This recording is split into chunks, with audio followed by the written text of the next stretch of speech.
Family, brothers and sisters of Africa, welcome back to your lovely channel, Make Africa Great. Today is not just another live streaming. Today is a reflection, a knocking, and a reminder. We know we were together in this year 2025. We did a lot of things. We came together as Africans, shared different stories. Those stories that touch our mother continent, Africa. You remember at the beginning of the year 2025, the Alliance of Sahel States withdrawn from ECOWAS. We share those stories. We went far by sharing what happened when leaders of African Union, of course, African Union in general came and done election toward the end of the tenure of Musa Faki, the former African Union chairperson. Then we get a new one, the current one, uh, Yusuf. So we went in different stories through this year. In April, you remember U.S. General Mr. Langley accused Captain Traore for using gold reserve to protect himself. Africans around the globe came together, united, and say hands off Traore. We didn't stop there. We went in different stages until today we are here. So we are doing some recaps on um, what happened by this here.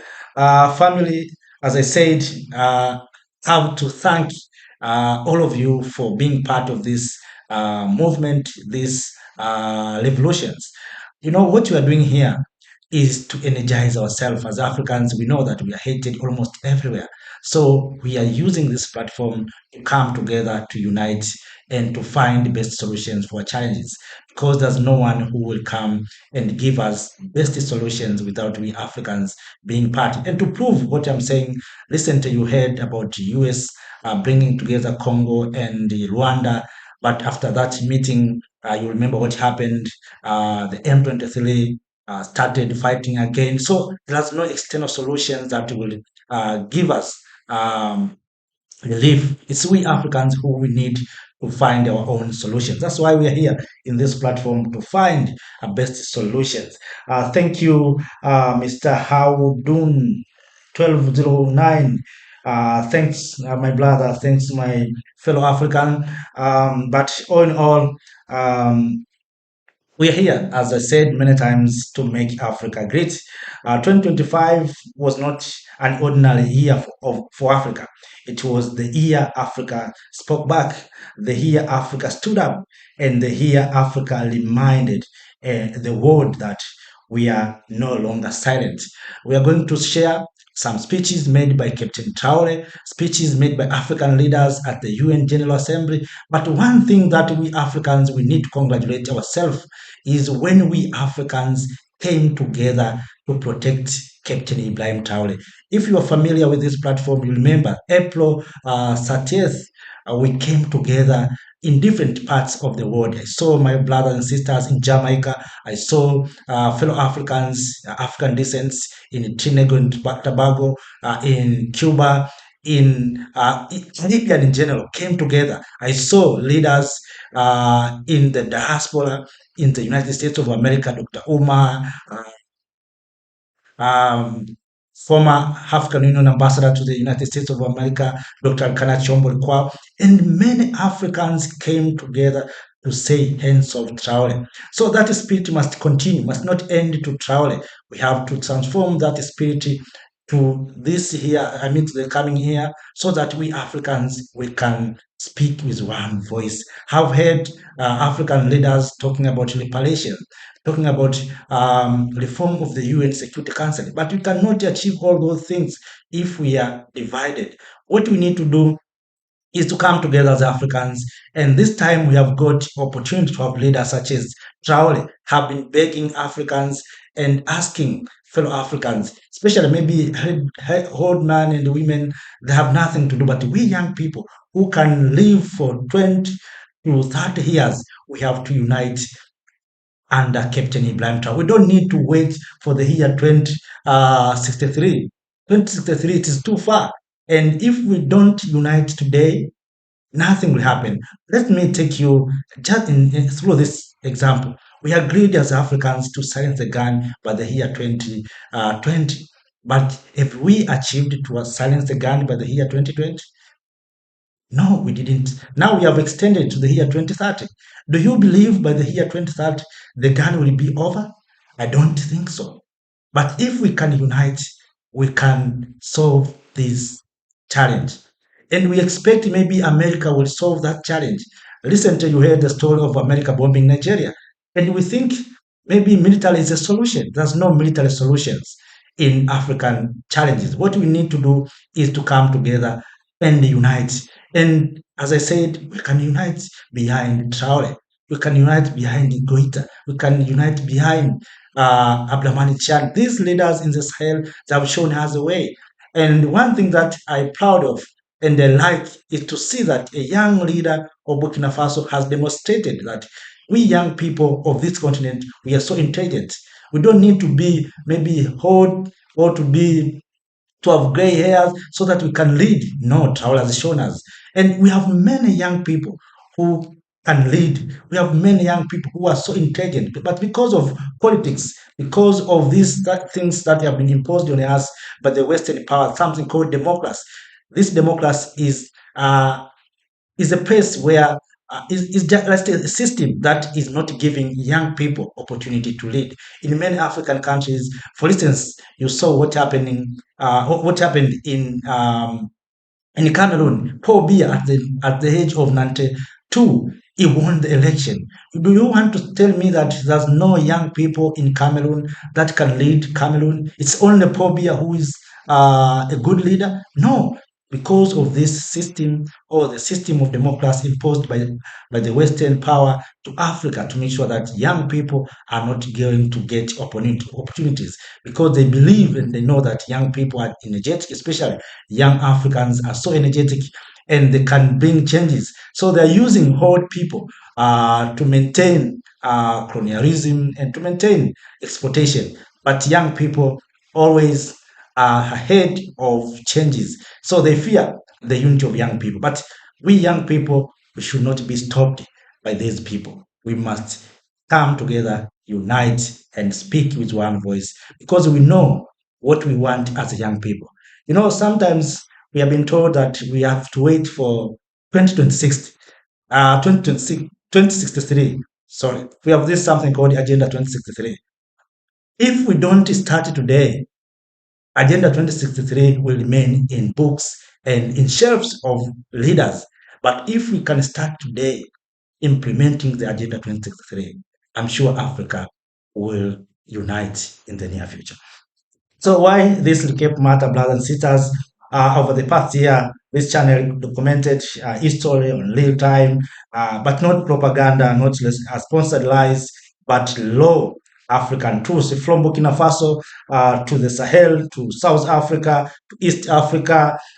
We exposed betrayal, we celebrated courage, we amplified voices the global media tried to bully. Um, while foreign media focusing on distractions, we focus on sovereignty. We talk about leaders who said no to humiliation. We talk about enemies defending borders, not foreign interests. Um, we talked we talked about minerals, passports, currency, dignity, and we shared good stories, especially from Sahel. You remember that recently the leaders of Sahel inaugurated their own bank, they inaugurated their own army. They have coming up with biometric passport, and we wish they would move forward with single currency. The thing that we have been waiting for more than 60 years of African Union, but these leaders, they have done it within 2 years of their federation. They withdrawn from ECOWAS and formed their own confederation, the Alliance of Sahel States. Why is Africa rich but Africans poor? We may ask ourselves, we have these resources, we have minerals, we have all kind of minerals, whether it is coltan, cobalt, diamond, whether it's about uh, maybe iron, tin, everything is found in Africa. But why Africa is rich in books but poor on the ground? Take your time. If you are, maybe to those who are in America cannot understand what I'm saying, but to those who are in the continent of Africa, take your time, visit your motherland in the village, in rural areas. You will understand what I'm saying. We have been told that we are rich, we have resources, but look our lives. Look, we don't have water, safe and clean water. We don't have good roads.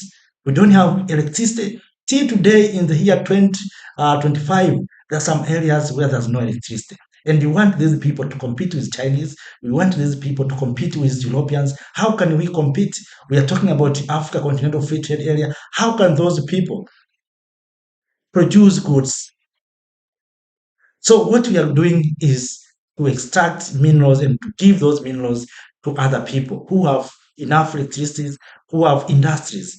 So, brothers and sisters, there's a lot of questions we need to ask ourselves when we go to the year 2026. Why are African soldiers dying for foreign agendas? These are the things that happened. I remember this year, 2025. You remember what happened between South Africa and Rwanda when the forces of South Africa and Rwanda confronting each other. We asked ourselves, why Rwanda and South Africa confronting each other in the Congolese territory for the benefit of whom? Right now, we have soldiers who are saying, of course, we are getting money, but we have to expose this truth that we use our soldiers to defend the interest of foreign power. These people who are saying they are peacekeepers, they are protecting the interest of the West. That's the reality, brothers and sisters. We cannot beat around the bush. We use our soldiers to protect the interest of the West, to protect the foreign interest. Our soldiers are in Democratic Republic of Congo as peacekeepers, not to protect the people of Congo. No, they are protecting mining companies operating in DRC. So our young men, brave people, instead of protecting the lives of fellow Africans, they are protecting the lives, the minds of multinational companies. And they give us money. Have my friend who is a peacekeeper in Democratic Republic of Congo. I will not mention where I'm coming from, but have someone who is a peacekeeper in Democratic Republic of Congo.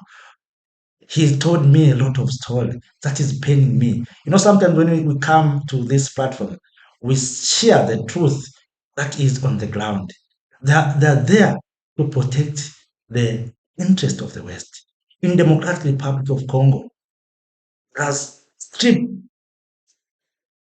runway where these small planes are coming down and taking resources and gold without being accountable and without being questioned. And these people, we think they want peace. Recently you heard the story of course, you witnessed President Trump bring together Rwanda and Congo for the peace. Do you think Trump love much Congolese? Is it true that Americans they love Congolese? No. Let me tell you one thing that maybe you don't know, you have forgotten. Uh, in the year 2024, the former president of the United States of America, uh, Mr. Joe Biden at that time, he inaugurated something called Lobito Corridor. If you are on internet, you can go to and search something Lobito Corridor, and you will see those information. That Lobito Corridor was sponsored. Lobito Corridor has a port and a railway. That railway is connecting uh, areas of Southern Angola, in Democratic Republic of Congo, in some parts of Zambia. That area is rich in terms of natural resources. So America and Western power sponsored that Lobito corridor that has railway and port in the Atlantic Ocean to make sure that those resources that are found in some parts of Zambia, I'm talking about copper, cobalt and coltan in Democratic Republic of Congo, as well as oil and other resources in Angola, are not moving through eastern part of the continent. He's moving through the Atlantic Ocean in the Lobito corridor. So that's why right now you see America is pushing the peace deal, because the peace is for America and Western power to have access to natural resources. Sometimes, I'm sorry for this, sometimes when we say these labels, there are some labels who are fighting for the dignity of black people. Also, there are some labels who are fighting for the Western power. You know, I'm saying this because I want to reflect one thing to you. Nelson Mandela, whom today we celebrate, and we will continue to celebrate him as a good and wisdom man in Africa. Mandela, until 2008, he was still in the list of global terrorists. He was a terrorist. Until 2009, Mandela was a terrorist.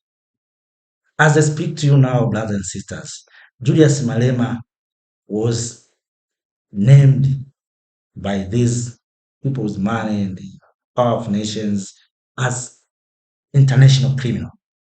Let me ask you, what Malema has done bad for him to be an international criminal? What Nelson Mandela did to be a global terrorist?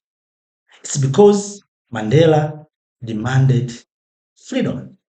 It's because Malema fighting for the black dignity.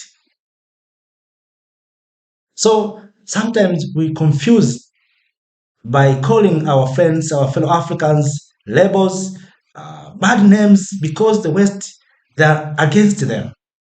Even Traore today, that's those who are being used to say Traore is a dictator, Traore, that, this.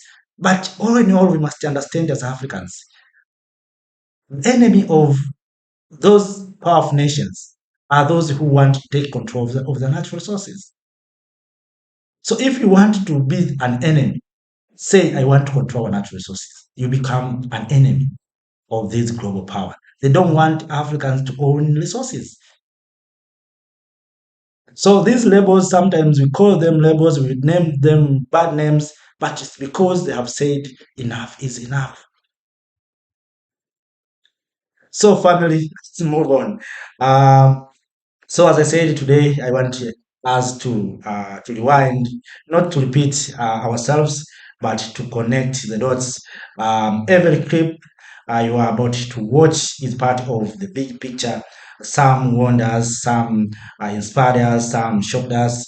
If you missed any video this year, this time you are going to catch up and to join those who watch those videos. This recap is not about me, it's about us, the people of Africa, because Africa does not rise through leaders alone. Africa rises when its people are awake. Watch carefully and think deeply. And after the clip, we will talk, and also we will try to share our thoughts. This is Make Africa Great, as I said, and this is the story of Africa in 2025. So let me start with President Traore here, then we'll move on. So don't be bored. You may share your thoughts, ideas, and also as we prepare to go to the year 2026, you can suggest what do you think we can do for we Africans to come together. So here. Majority of people who support us are praying for our success. We thank them and we ask them to continue supporting us, because this struggle we are waging is not only for Burkina Faso, it is for all black peoples. As for that minority, still lost and misguided, whether they are at the top of the state, or those people who have not yet understood and who continue to pray for our failure, we thank them as well, because their hatred also allows us to keep fighting and to move forward.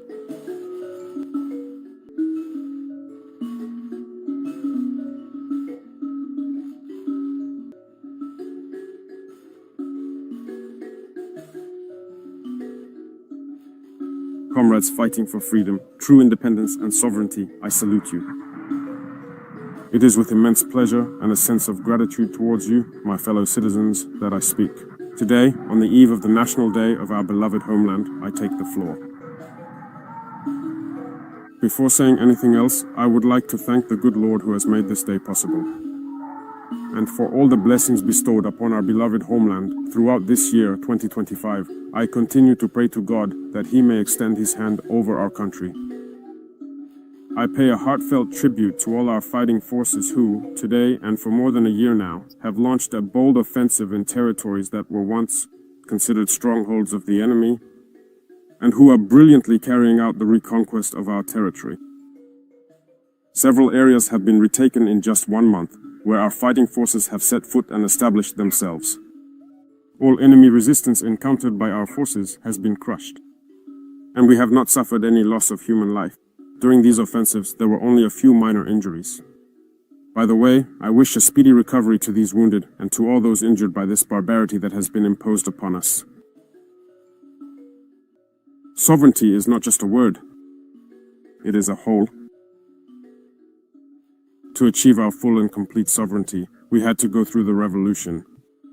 This progressive, popular, and decreed revolution is underway.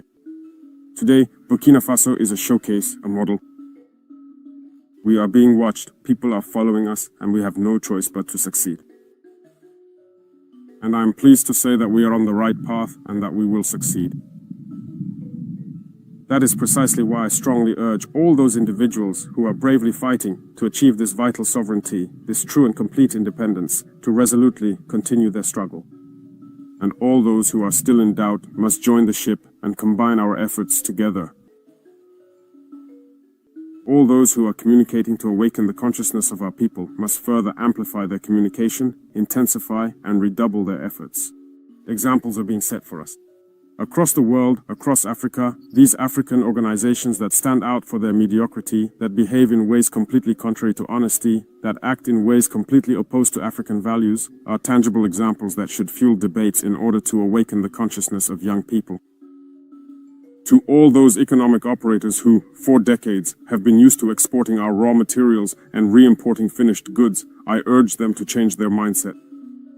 To understand that we must industrialize our homeland, that is true sovereignty. This will create jobs and allow us to process our raw materials and now become exporters of finished products.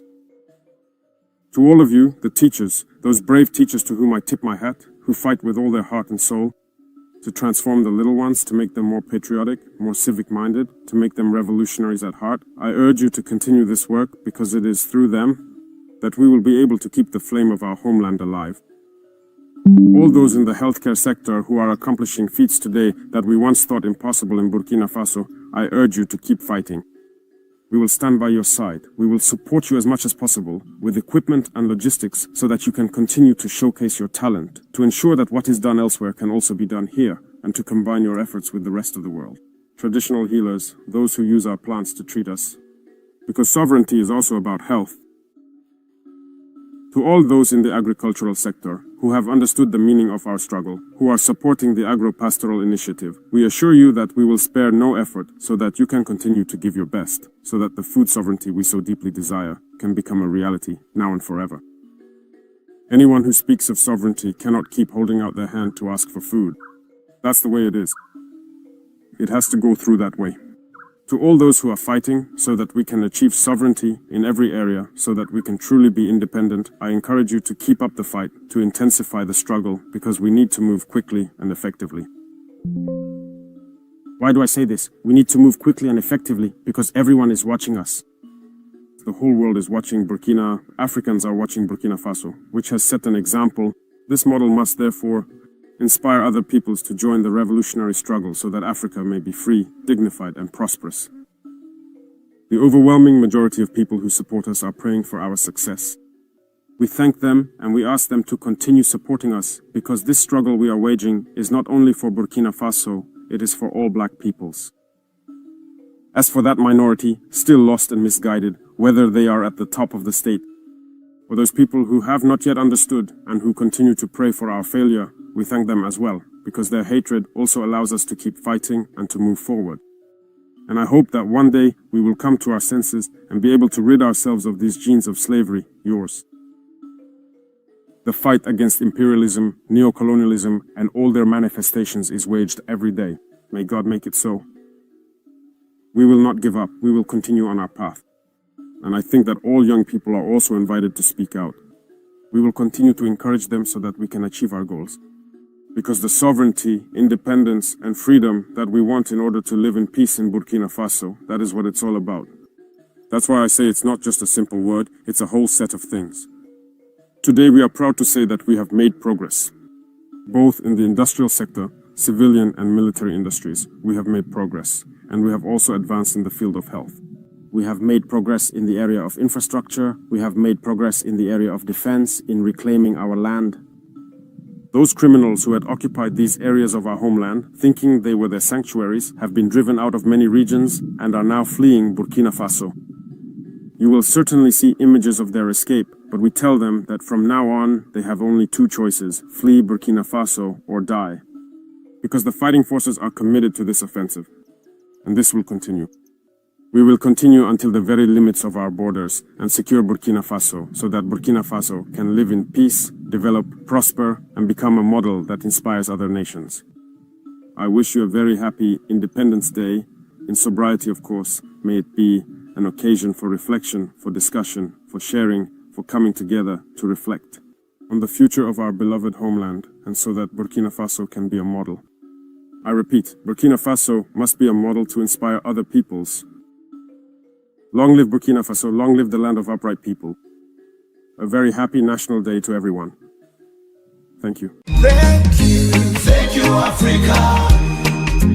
Mama Africa. Oh, yeah. You make African great. Thank you, free. Yes. Before moving to the next video clip, let me take a short time to talk a few things. In previous video, President Traore has spoken some words that inspired us, especially when he said we have to feed ourselves. This is very important because we know very well that those who feed us always controls us. It's the reality. And one thing that Traore did by this year, 2025, to make sure that the people of Burkina Faso can produce enough food to feed themselves is to provide tractors and other agricultural equipment to the people of Burkina Faso or to the young people of Burkina Faso. You know, in some African countries, we have heard and we have seen, watched on television, some African leaders went to Europe, to Germany, to Israel to seek jobs for young people from their countries. Just imagine a leader who is calling himself a leader take money or spend taxpayer money to go to Germany, to go to Israel, to find jobs for young people from their country. You know what jobs they're finding? It's about being gardeners. So you spend a lot of money to go to Europe and somewhere other areas to find or to make your people gardeners and housekeepers. Are those leaders? Their minds are working properly. While we have resources, we have horrible land, we have water. So you want to take your people to Europe to become gardeners, to grow foods for the rest of the world, while we Africans, as I speak to you now, brothers and sisters, we can't feed ourselves. We have been fed by the Chinese, we have been fed by Europeans, we have been fed by Americans. But we have leaders who spending taxpayer money to go to Europe and other places to ask you for jobs. And those jobs are gardening or gardeners and housekeepers. But Traore did one thing that is very crucial. And we have to congratulate this young man. What he did, he said, we have all land, we have water, we can grow food here. we have young people who have no jobs. If you leave these young people, they will be used by people with bad intention to train them to be soldiers and sometimes to be terrorists. Traore use money from gold reserve, from resources that Burkinabe has to buy agricultural equipment. Then distributed those agricultural equipment to young people. Those young people operate those machines, repair those machines, process products from agriculture or agricultural products, add value to those products. So you can see the chain of job creation. But we have leaders who don't think like that. Everything they're finding, Europeans, as I speak to now, brothers and sisters, there's no Chinese company in Burkina Faso building roads. It's young Burkinabe who are building their roads. There's something called Fasomabo, build your nation by your own hand. But in many African countries, brothers and sisters, as I speak to you now, there's a lot of Chinese companies. And they're getting 10%. That's the problem that we have. People are getting 10% of the contract. If it's about maybe US dollar 1 million, these puppets and these coward leaders, they take 10% from those contracts. And that's why they are not led to use resources to buy equipment to supply to young people so that these young people can build their own roads, they can get experience, they can be part of national building. You know, right now you see this appraising and raising of young people. It's because young people don't feel they are the part of their countries. Resources are being taken away, tender have been given to other people. They don't feel that they're part of their nation. But Traore, what he did is to make sure that young people feeling they're part of national building. Have seen young people, children, those pupils being participated in Fasomebo in Burkina Faso. They are creating paves. I see that's the courage. We can build our nation by our own hands. It's we Africans who build Europe. It's we Africans who build America by our own hands. It's we Africans who work in plantation in Caribbean and somewhere else.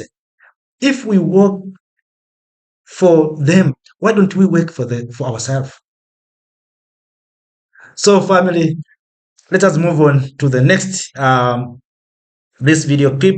Of course, we are going to hear the recent speech made by Captain Ibrahim Traore about Black Winter. Black Winter is coming, and of course, I have seen Black Winter already happening in Nigeria. When Traore spoken this, maybe we didn't understand what he meant, but you will hear yourself. Black Winter is coming. We have to kill wolves to cover our body to protect ourselves from the winter. But who is the wolves and what is Black Winter? Let's move on.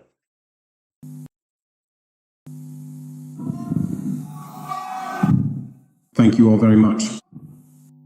Hello, dear brothers and sisters. Hello, dear parents. Before I begin, I would like to apologize to the people of the Sahel who were waiting for us yesterday. And God willed that it is today that we are here.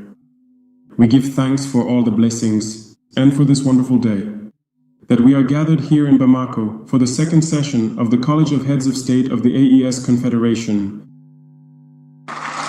I would also like to pay a very special and heartfelt tribute to all of our incredibly brave fighting forces who are consistently doing truly tremendous and essential work on the ground, tirelessly and with great dedication, and who make it possible for us to gather here today to come together in the name of our people. I want to apologize once again to those whom my words might offend, because I won't be beating around the bush. We are once again going to tackle the words that mimic the rain.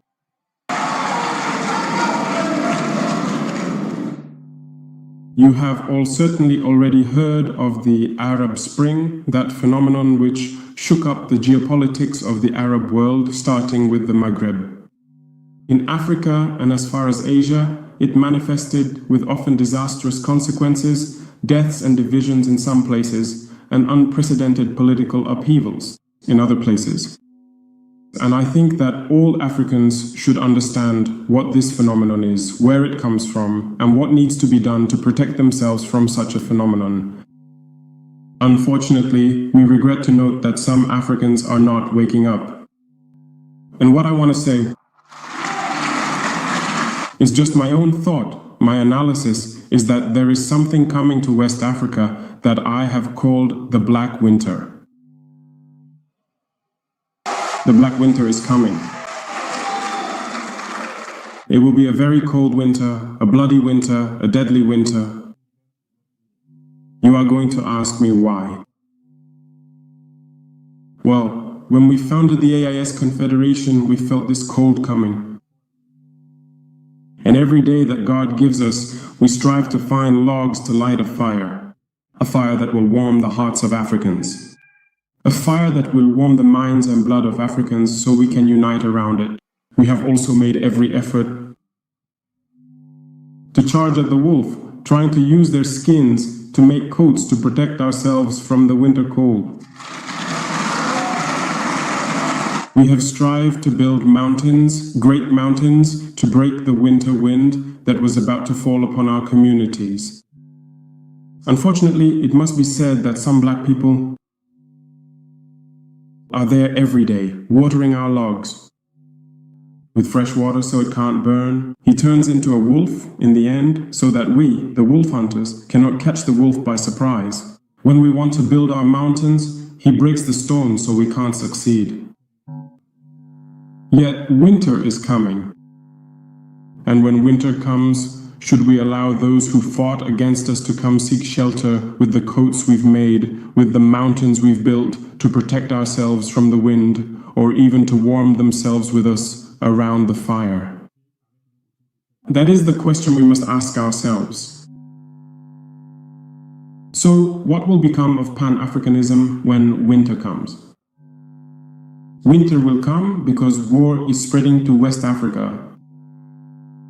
The imperialists are doing everything they can to set West Africa ablaze. But from the highest levels of the state down to certain segments of the population, either we pretend not to see the danger coming, or we ourselves are complicit in what is about to happen. Chaos could take hold. I said could take hold. Many people could die. We will kill each other in ways so atrocious. Meanwhile, they would be there looting our resources, imposing their will. And those who survive this tragedy will have only two choices. Either unite forever against imperialism or resign themselves to being slaves until they disappear. We must therefore prepare for winter, the dark winter that is coming. We cannot understand why there is darkness in West Africa, here. Pray to God that terrorists kill black populations. We cannot understand how cowardly heads of state hide behind the media, so-called media, to discourage, insult, and stir up hatred among the people. The individuals who are on their platforms every day from morning to night spit their toxic venom to stir up hatred between communities. They are generally very nasty. With their miserable faces, they know nothing else to do, just that. Look at them closely.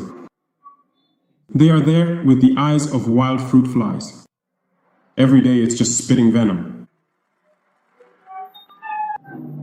They seek to divide communities. On social media, they're there and there are many of them. Why is it that we, black people, try to cultivate hatred among ourselves and out of hypocrisy call each other brothers? We need to be able to tell each other the truth in a very blunt way, even if it offends. We'll apologize, but we need to wake up.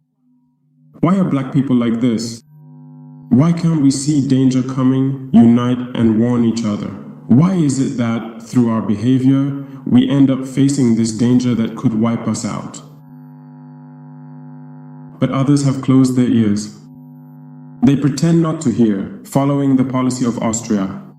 Some peoples are content with colonization. They like this domination. It's almost as if they're calling out to the imperialists, "Come colonize us. We love being your slaves." We often ask ourselves questions when we see these reactions. These so-called brainless intellectuals who spend all day engaging in debates with complete lack of dignity and honesty, as if we can't see the reality of the examples right in front of us. There are plenty of examples. When democracy does certain things that go against even the rules it set for itself, it turns a blind eye. But they are quick to call us youth or puppets. But be sure of one thing, we are united and we will remain united. And we must open our eyes. The AS will evolve. Not everything is necessarily perfect. Not everything can move at the pace we want. But we are moving forward calmly and we will reach our goal. And when winter comes, yes, if we must go through winter to be free, to be united, we pray to God that it will be so and that He protects our people. Otherwise, He would surely change us. AS will prevail, AS will grow. Stay calm because we have confidence in our people. We have confidence in you. Understand that no manipulation can divide us today. No manipulation can lead us to hate other people. No manipulation should make us respond violently or physically to these individuals who have absolutely understood nothing. Stay calm, do not retaliate. Physically, we will respond through communication until they themselves change their way of acting, and we will also respond according to their way of acting. Stay calm, God will protect AIS. May God protect you all the people of AIS. May God support you all in your goals. And God is so just. It is not for those who fight. We are fighting. We are a resilient people, the most resilient in the sub-region.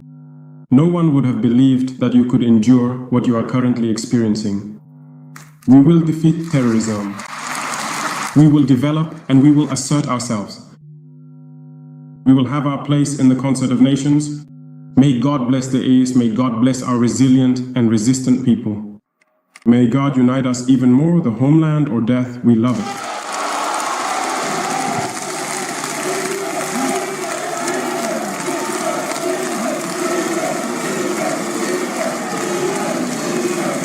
Thank you.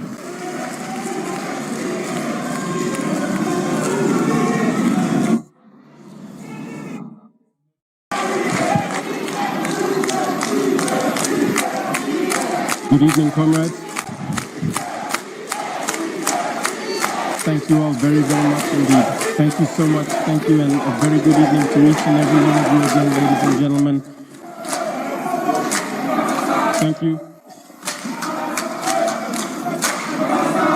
Thank you very much. Thank you very much. Thank you. Yes, ladies and gentlemen, let me pause a little bit. The previous clip was the speech made by Traore when he participated he participated for the second AES summit. Of course, he spoke in many words. The issue of Black Winter is coming. Have been saying this issue many times, but we have to reflect what Traore mean about Black Winter. Black Winter is coming. Maybe he'll see Trump coming to Africa. He started in Nigeria. So what Traore mean when he said Black Winter? So after that speech, the next day Traore was appointed as a new president of the Alliance of Sahel States to lead the Alliance of Sahel States for 1 year. And the outgoing president was the president of Mali, General Assimi Goita. So as I speak to you now, Traore has already appointed. Of course, he's a president of the Alliance of Sahel States. So now we are going to watch this speech made by Traore as a new president of the Alliance of Sahel States. So let me take you direct to the speech, then we'll come back to you. We are doing recap of what happened this year, but all in all, to reflect and to be inspired by what happened this year. And this will take us to the next step by the year 2026. Thank you indeed. Thank you all very much. First of all, I would like to give thanks to God who allowed this day to go so wonderfully well. And I pray that everyone will be able to return home in good health after the second session and that the struggle continues. After that, this is a word of thanks to our brave fighting forces, as always, who have understood the meaning of our struggle and who give themselves body and soul so that the Confederation can continue to exist. Finally, I thank the population of the AES who have truly understood why we must rely only on ourselves and why we must not feel sorry for our situation. And you have shown through your resistance and your resilience in enduring all the blows the enemy has dealt us in this struggle to break the chains of slavery. Thank you very much. So let's return to this second session. In any case, I sincerely want to thank my brother who is here with us today from the bottom of my heart, General Assimi Goïta, President of the Transition of Mali, for the tremendous work that has been accomplished during this time since its creation. Laying the foundations for such a confederation is no easy task. And above all, you have all witnessed the many challenges that have confronted our respective states and the confederation as a whole. So I wanted to say it again. Thank you for all the work that has been done. Thank you for your willingness to listen. Thank you for all the sacrifices you have made. And above all, thank you to all our collaborators, the members of the government, and all the technical services who truly worked to make this day possible, who did everything so that all the achievements that were on today's agenda could come to fruition. I would like to extend my sincere gratitude and thank you once again, and I truly hope that this profound spirit of sacrifice and unwavering selflessness can indeed continue to flourish and endure, because our singular and ultimate goal is the profound happiness of our beloved people. I have accepted with great humility and a deep sense of responsibility this heavy mission that has been entrusted to me, a responsibility that weighs even more when we see the enthusiasm of the people. We must understand the message that has been sent to us, to our heads of state. We can no longer rest, we must keep going. The struggle, we must keep moving forward. Because people long for peace, people long for development, people want to be happy in their own countries. With that in mind, I would like to congratulate every actor in the three main sectors of our confederation, the defense and security personnel, who have truly made great efforts to contain the threat.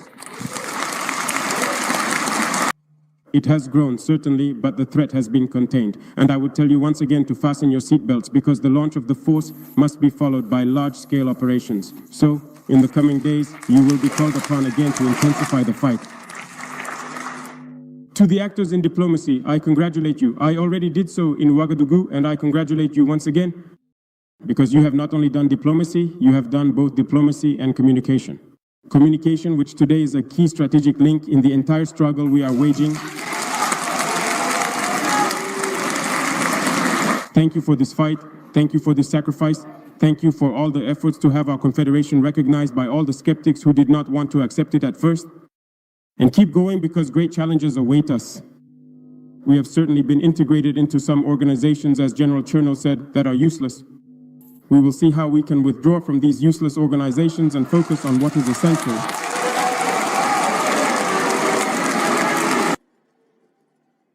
The actors of development itself, which is a cross-cutting mission, after security and therefore diplomacy to maintain, and communication. To keep our people's spirits alert, we think about development, and development involves several sectors.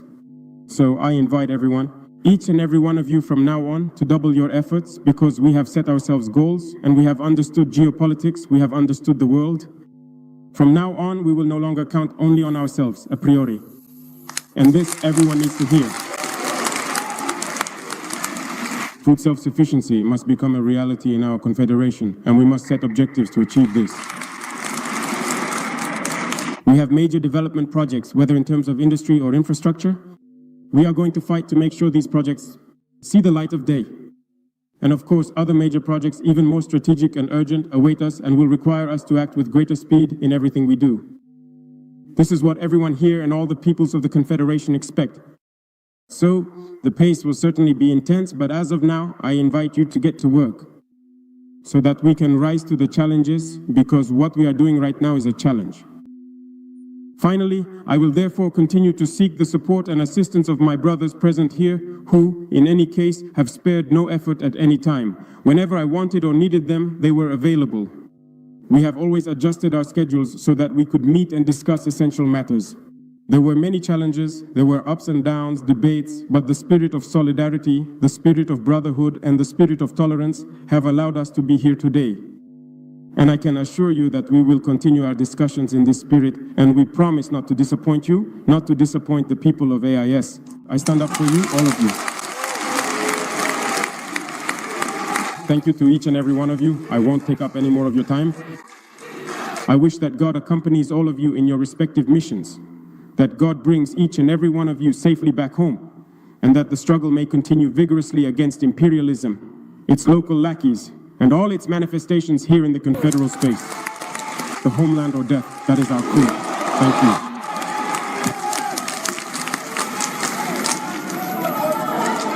you. Excellencies, thank you. Thank you, please.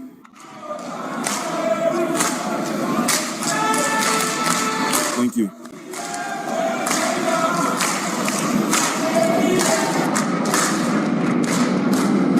Excellencies, thank you very much.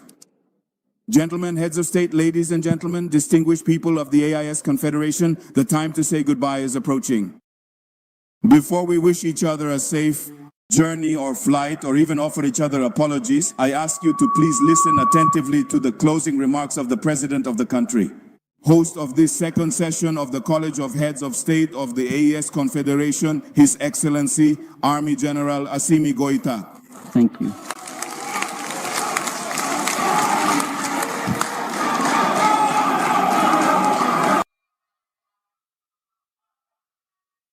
Thank you. Excellencies, Mr. President of FASO, Head of State. Excellencies, Mr. President of the Republic of Niger, Head of State. Mr. Prime Minister, Mr. President of the National Transitional Council, Mr. President of the Institutions of the Republic, ladies and gentlemen ministers, ladies and gentlemen ambassadors, distinguished guests, ladies and gentlemen, I would like to express my deep gratitude to my brothers, their excellencies, Captain Ibrahim Traore, President of FASO, Head of State, President of the AIS Confederation, and Army General Abdurrahman Chani, President of the Republic of Niger. Head of State, for the quality of their contributions to our work, their constant commitment, and their insightful analysis. And their enlightened contributions have been decisive for the success of this session.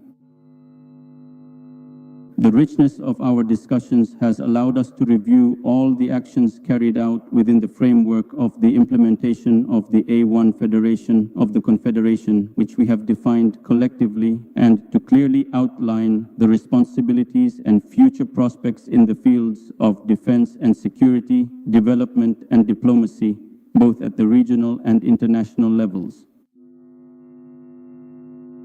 I am pleased with the commitment of His Excellency, Captain Ibrahima Traore, President of FASO and President of the Confederation, to continue the actions implemented from the Year 1 roadmap.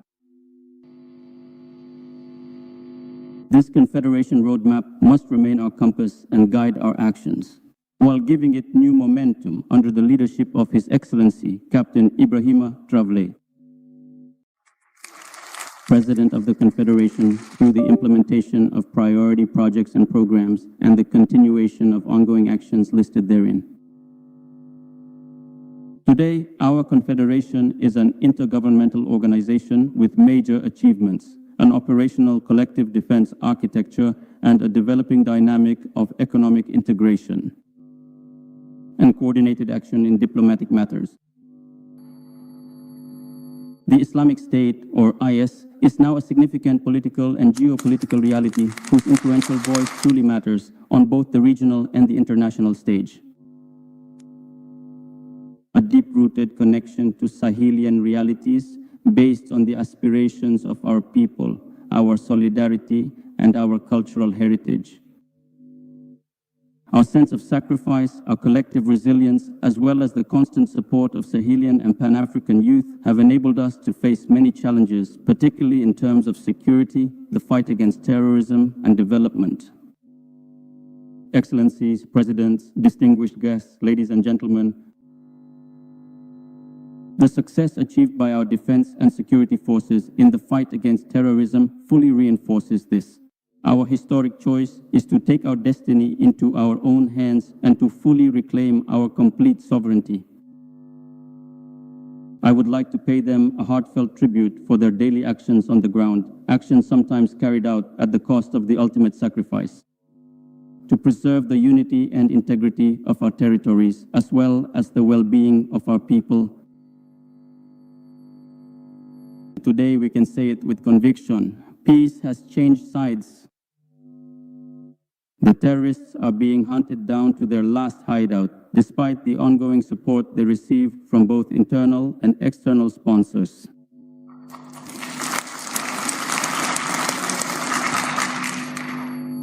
The continued return of displaced persons and refugees demonstrates our determination to make the protection of our people and their property a priority. At the heart of our priorities. This movement also promotes the restoration of social cohesion and the strengthening of understanding between communities.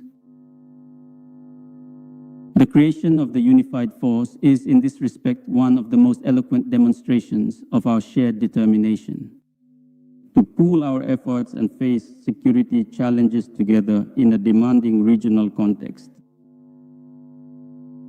On this occasion, I would like to once again express my gratitude to friendly countries for their cooperation and multifaceted support for peace and security, and for the stability of our confederal space.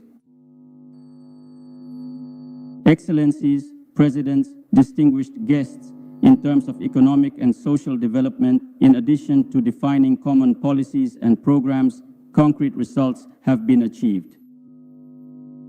We have just inaugurated and launched several key structural tools for development and communication within our space, notably the Confederal Bank and the AS television channel.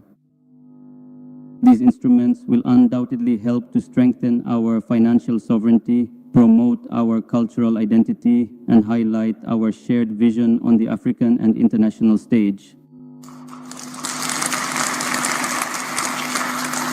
The full realization of these initiatives calls for a space freed from any obstacles to the movement of people and goods, an objective now being achieved within the AIS, as demonstrated by the introduction of the AIS biometric passport and ID card.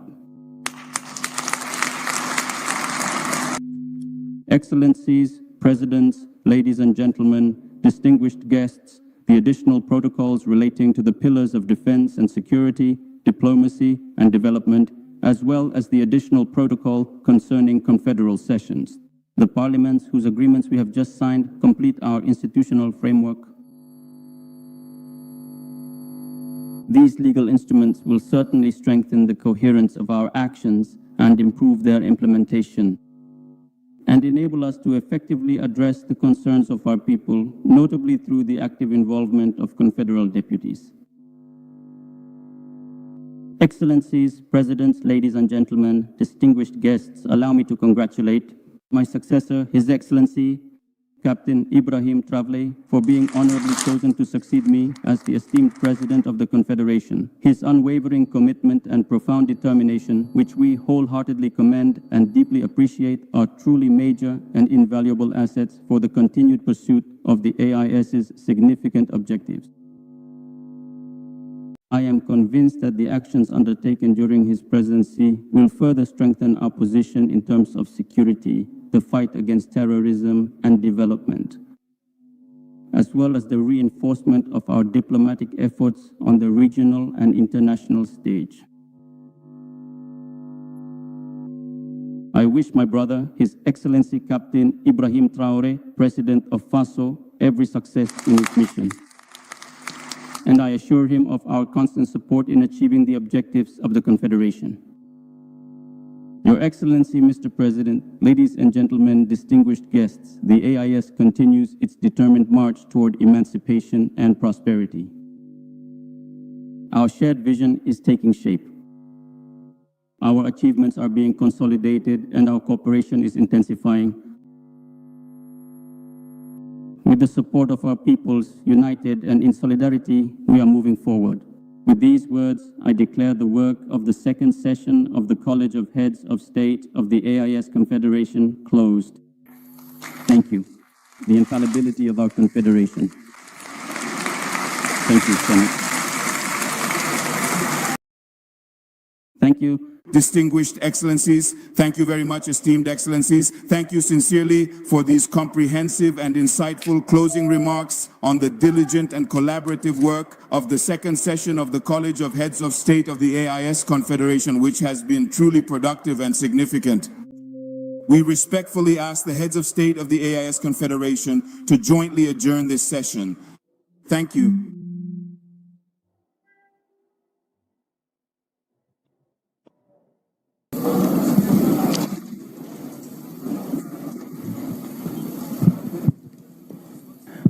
Thank you very much, everyone. With that, we declare the session closed. Today's session, thank you.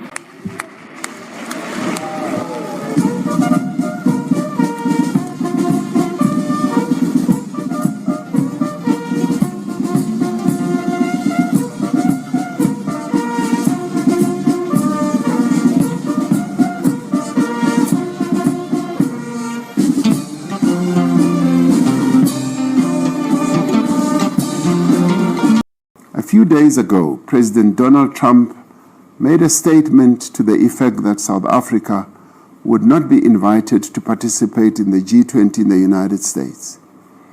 He repeated untrue statements about genocide against Afrikaners and the confiscation of land from white people in our country. We must make it clear that South Africa is one of the founding members of the G20, and South Africa is therefore a member of the G20 in its own name and right. Let me pause a little bit here from before moving to President Ramaphosa. This year, you know that South Africa hosted the G20 summit. President Ramaphosa hosted that summit successfully, but President Donald Trump refused to attend that summit. So after that summit, President Ramaphosa came out and speak how South Africa succeeded to host this or the summit of the G20.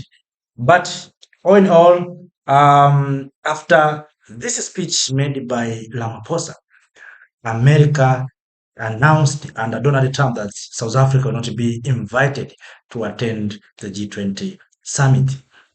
You know, we Africans, yes, we need G20, we need UN, we need other partners. But if we are engaging with people who don't want us, we have to find a way to create our own organization that will make Africans comfortable. So just imagine, right now, America don't want South Africa. But if Africa we are united and speaking with one voice, there's no need for us to cry like little babies for not being invited by America. And I've seen also some leaders being sanctioned not to enter into America. I've been asking myself, what the problem to those who don't go to America? Myself, I didn't have been in America. So have you seen that my life has been changed?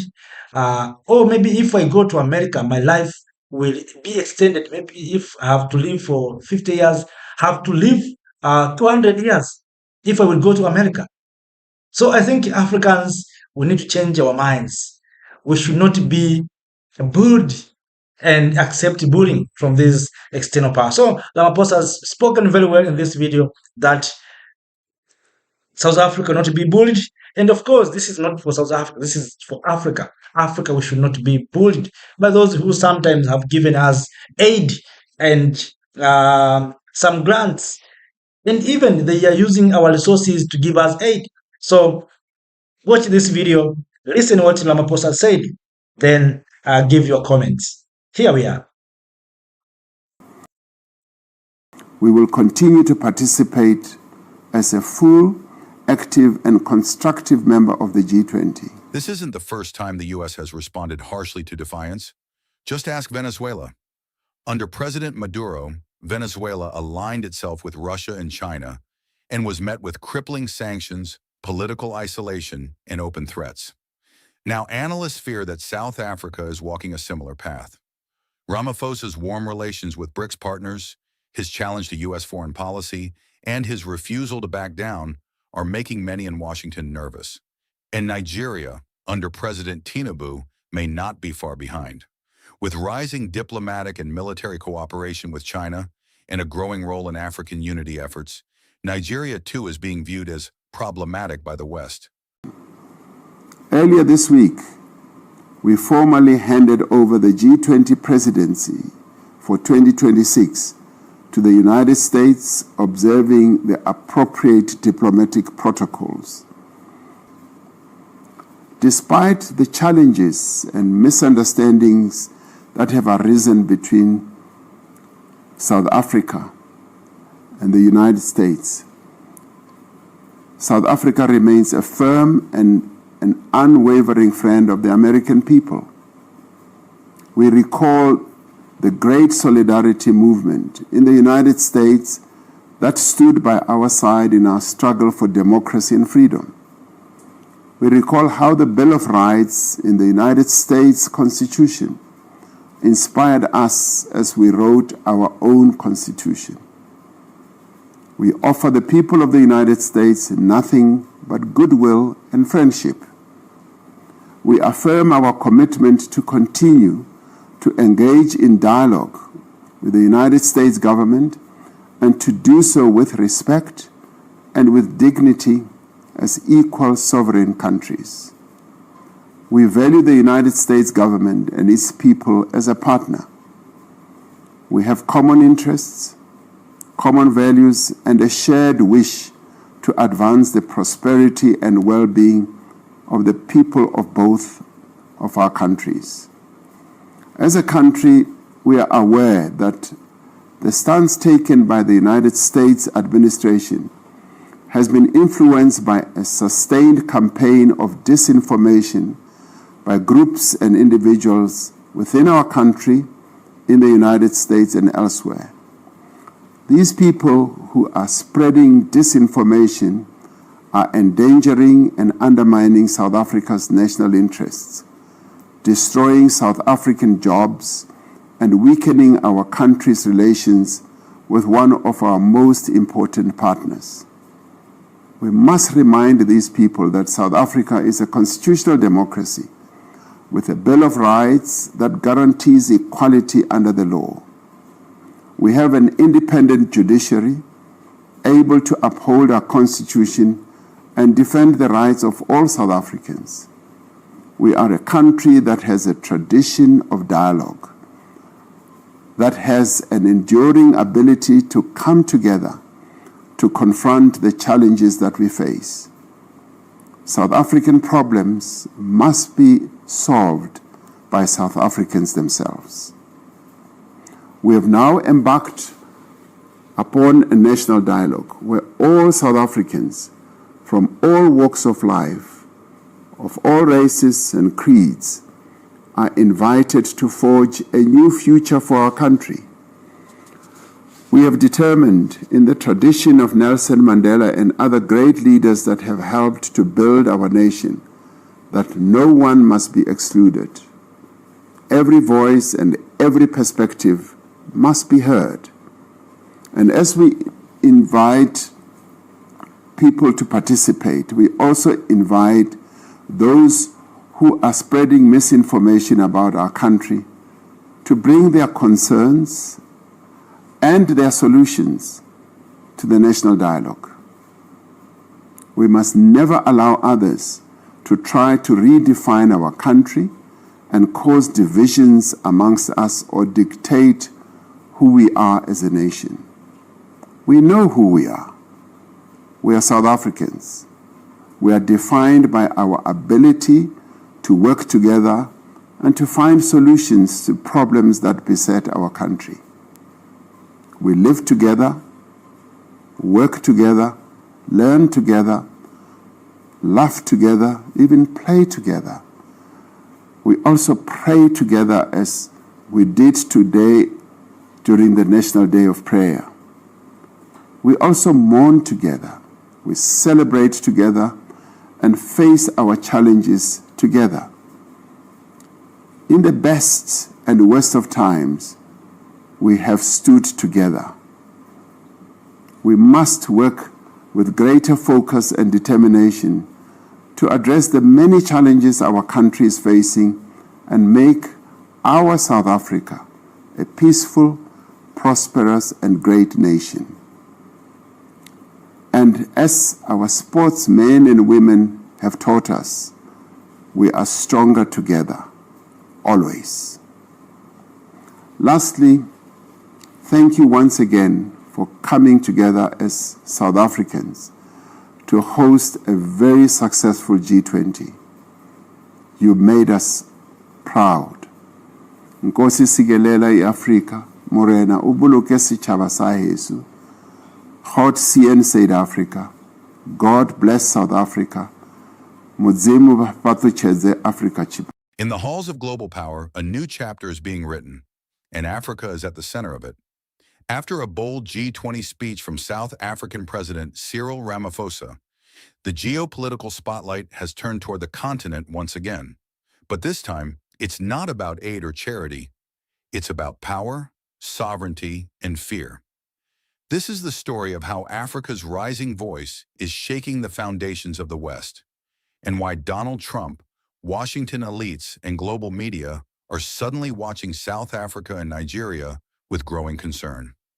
At the 2025 G20 summit, held without Donald Trump in attendance, President Ramaphosa took the stage with strength and clarity.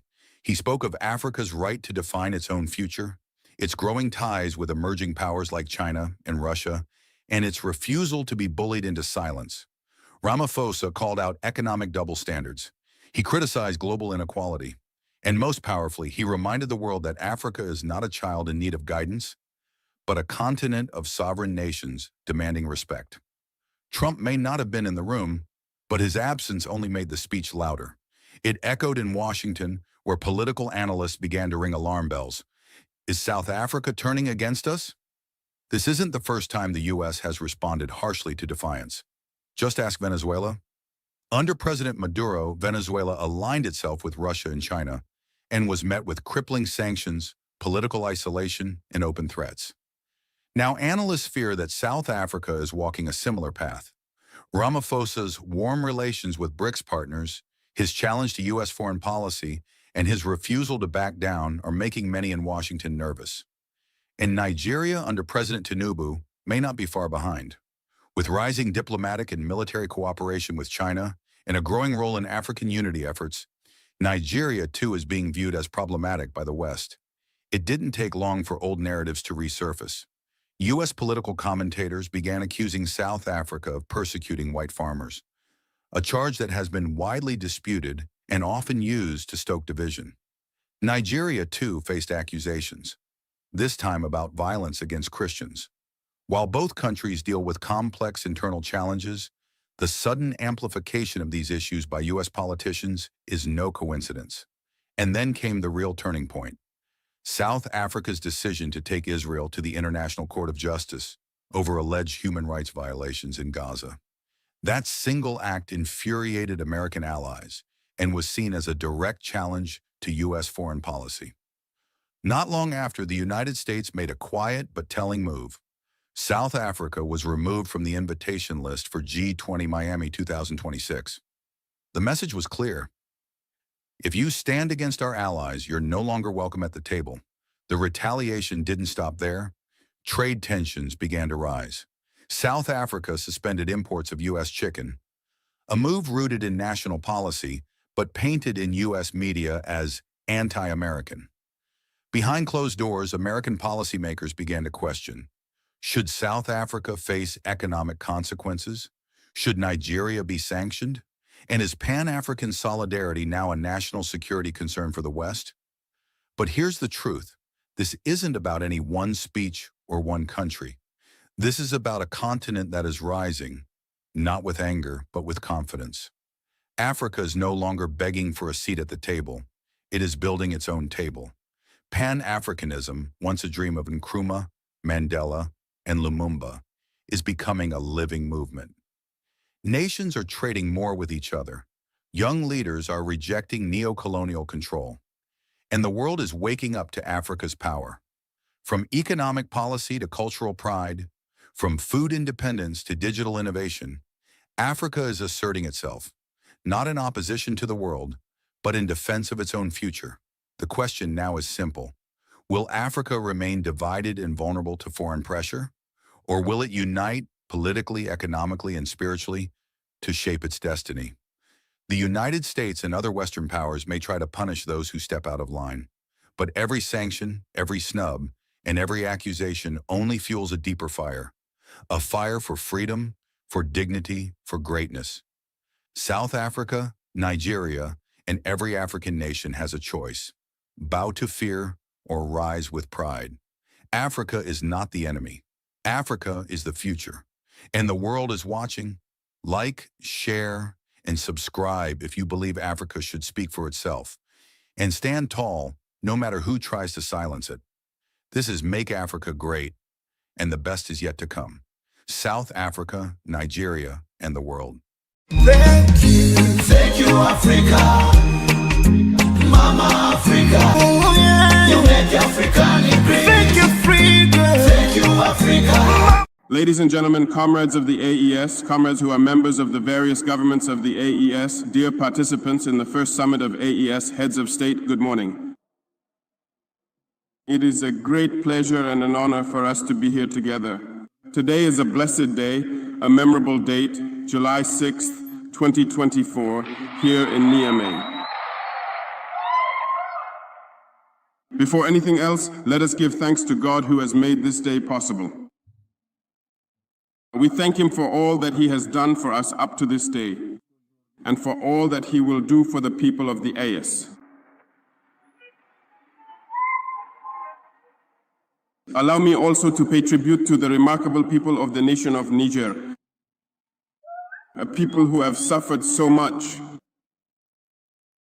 since the very significant advent of the CNSP, and those who continue to stand incredibly tall and strong. We extend our deepest gratitude to the wonderful people of Niger, who so graciously gave us such an exceptionally warm and heartfelt welcome yesterday when we first set foot on the sacred soil of our beloved homeland here.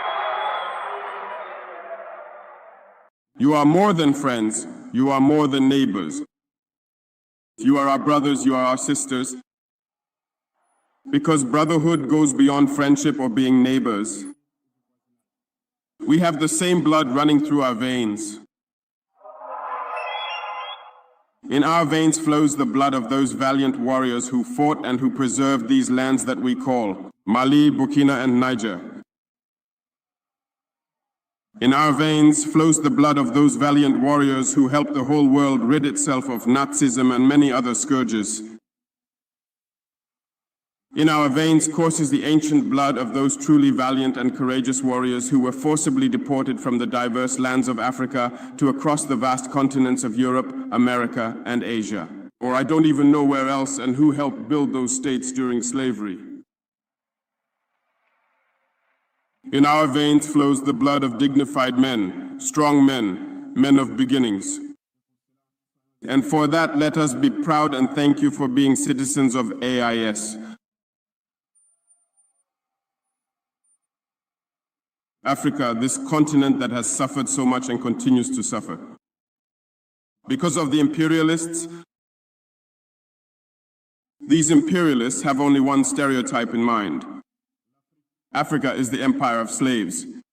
That's how they see Africa. To them, Africans belong to them. Our lands belong to them. Our subsoils belong to them. They have never been able to change their mindset to this day. It's deplorable. How do they go about it? Unfortunately, it has been this way since the 1960s, when these sham independences were given to Africa. All they did was put local lackeys at the head, in what they considered their sub-prefectures, so they could continue to feed off them. These local lackeys, whom we might today call parlor slaves, no, let's use other terms. They seek only to live like the master, to please the master, and to do everything the master dictates to them.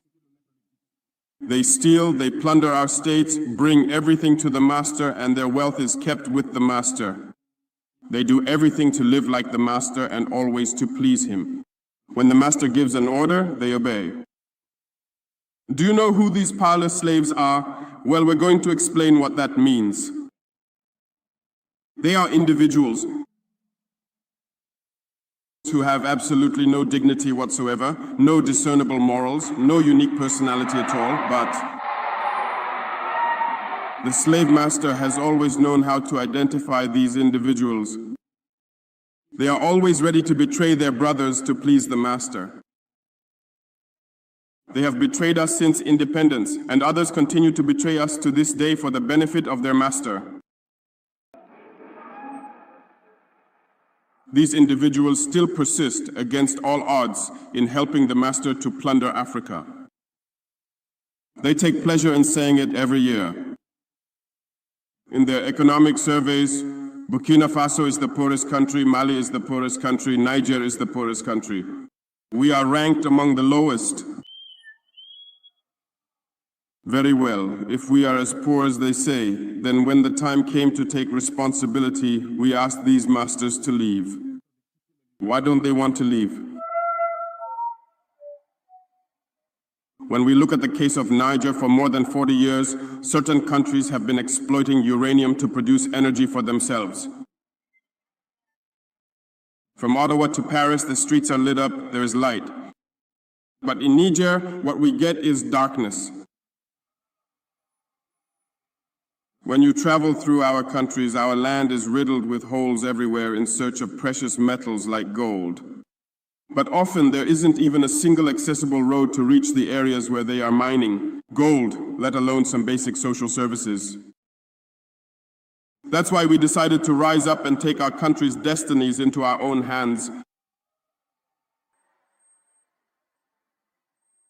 There are many other examples, but when we made this decision,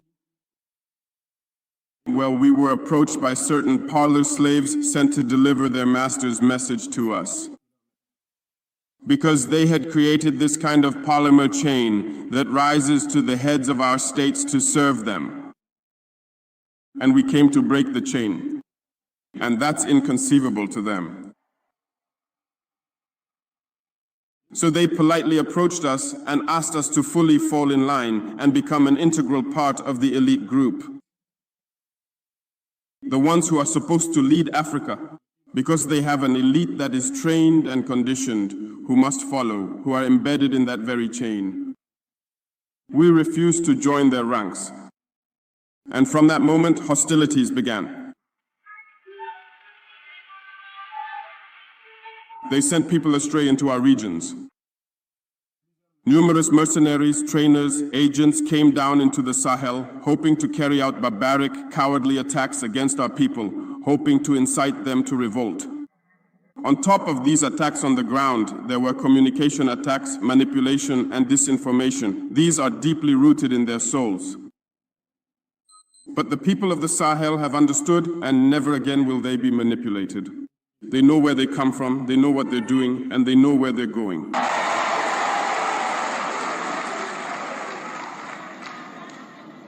We will no longer allow this. People are awake, and today people are fighting not for ourselves, but for the generations to come. And thank you to everyone for the fight that is being waged. This never makes us cry. We will not tremble. We will face it. We will fight for true independence, for our freedom. Because to frighten the people of the AES, these individuals only have 3 words in their mouths: democracy, freedom, human rights.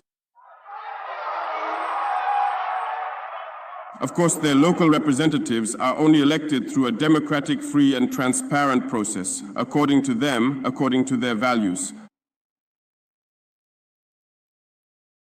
What could be more normal than wanting to impose this on us? This because they are the ones who set the rules. Very well. We have decided to take responsibility for ourselves. That is why, on July 26, 2023, when Niger decided to turn the page, the armchair slaves and their masters got on their high horses. They put their local lackeys forward and decided to wage war against the people of Niger. So we said, whoever dares to attack Niger will have us to face, because we will wage a merciless war to the last drop of blood against anyone who dares to attack our states.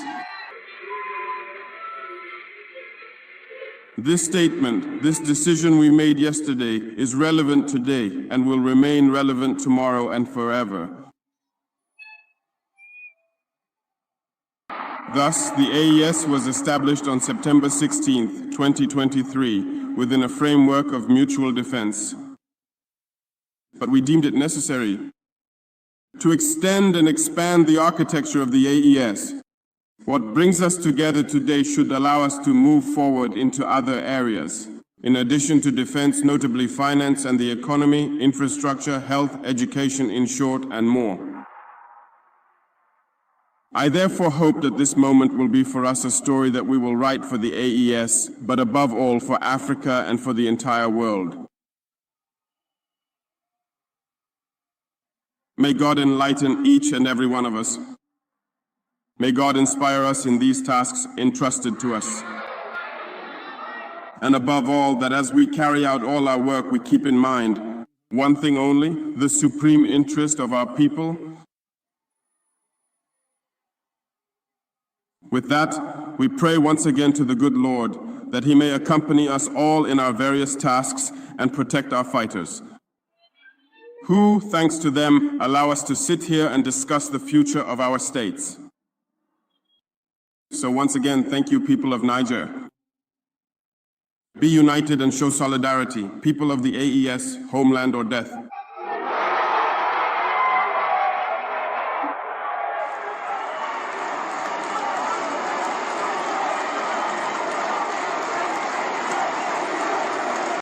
It's not easy trying to introduce the African diaspora to any country. The image of the African diaspora has been painted as useless people. If they are coming from America, they are considered criminals and jailbirds. If they are coming from the Caribbean, they are considered ganja-smoking people. If they are continental Africans living abroad, they are considered taxi drivers and caregivers. When we went to Ghana, there was actually one of the ministers who wrote a letter to the president. Somebody snagged that letter to me to say, can you believe this? He said, you probably don't need to meet with these people. They have nothing to offer Ghana. In spite of all that negativity about who we are as African diaspora, the embassy of Burkina Faso said, we don't care, we know who they are, and we want them to come home. The entire team at the mission in Washington, D.C. went all out to defy the lies. How many of you have ever been escorted with a motorcade wherever you go? So we want to let our brothers and sisters in Burkina Faso know that we're here to let the naysayers know that we, as the African diaspora, we are a formidable force. The divisions that they have tried to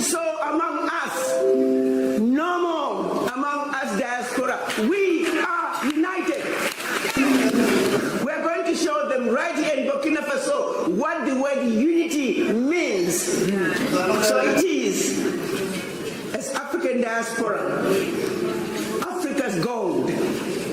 We are home, in the country of upright men, to begin our journey. So anyone who wants to say anything they want to say about coming home to Burkina Faso, I'm saying, day one, where is the war zone? Day two, where is the war zone? Day three, somebody please help me find the war zone. Day four, I haven't found the war zone yet. Please, Ambassador, where is the war zone? Ici au Burkina Faso, et c'est rien, tout ce que les gens disent concernant le Burkina Faso, tout est faux. C'est pas le cas. So I want all of you to have hashtag where is the war zone.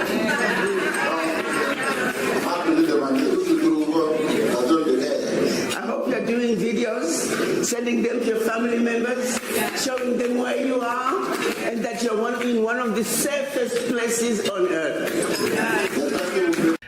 Yes, family, brothers and sisters, we are going to end the year 2025, have a series of best speeches of Pan-Africanist leaders in the continent of Africa who awakened Africans and who bring impact in the year 2025.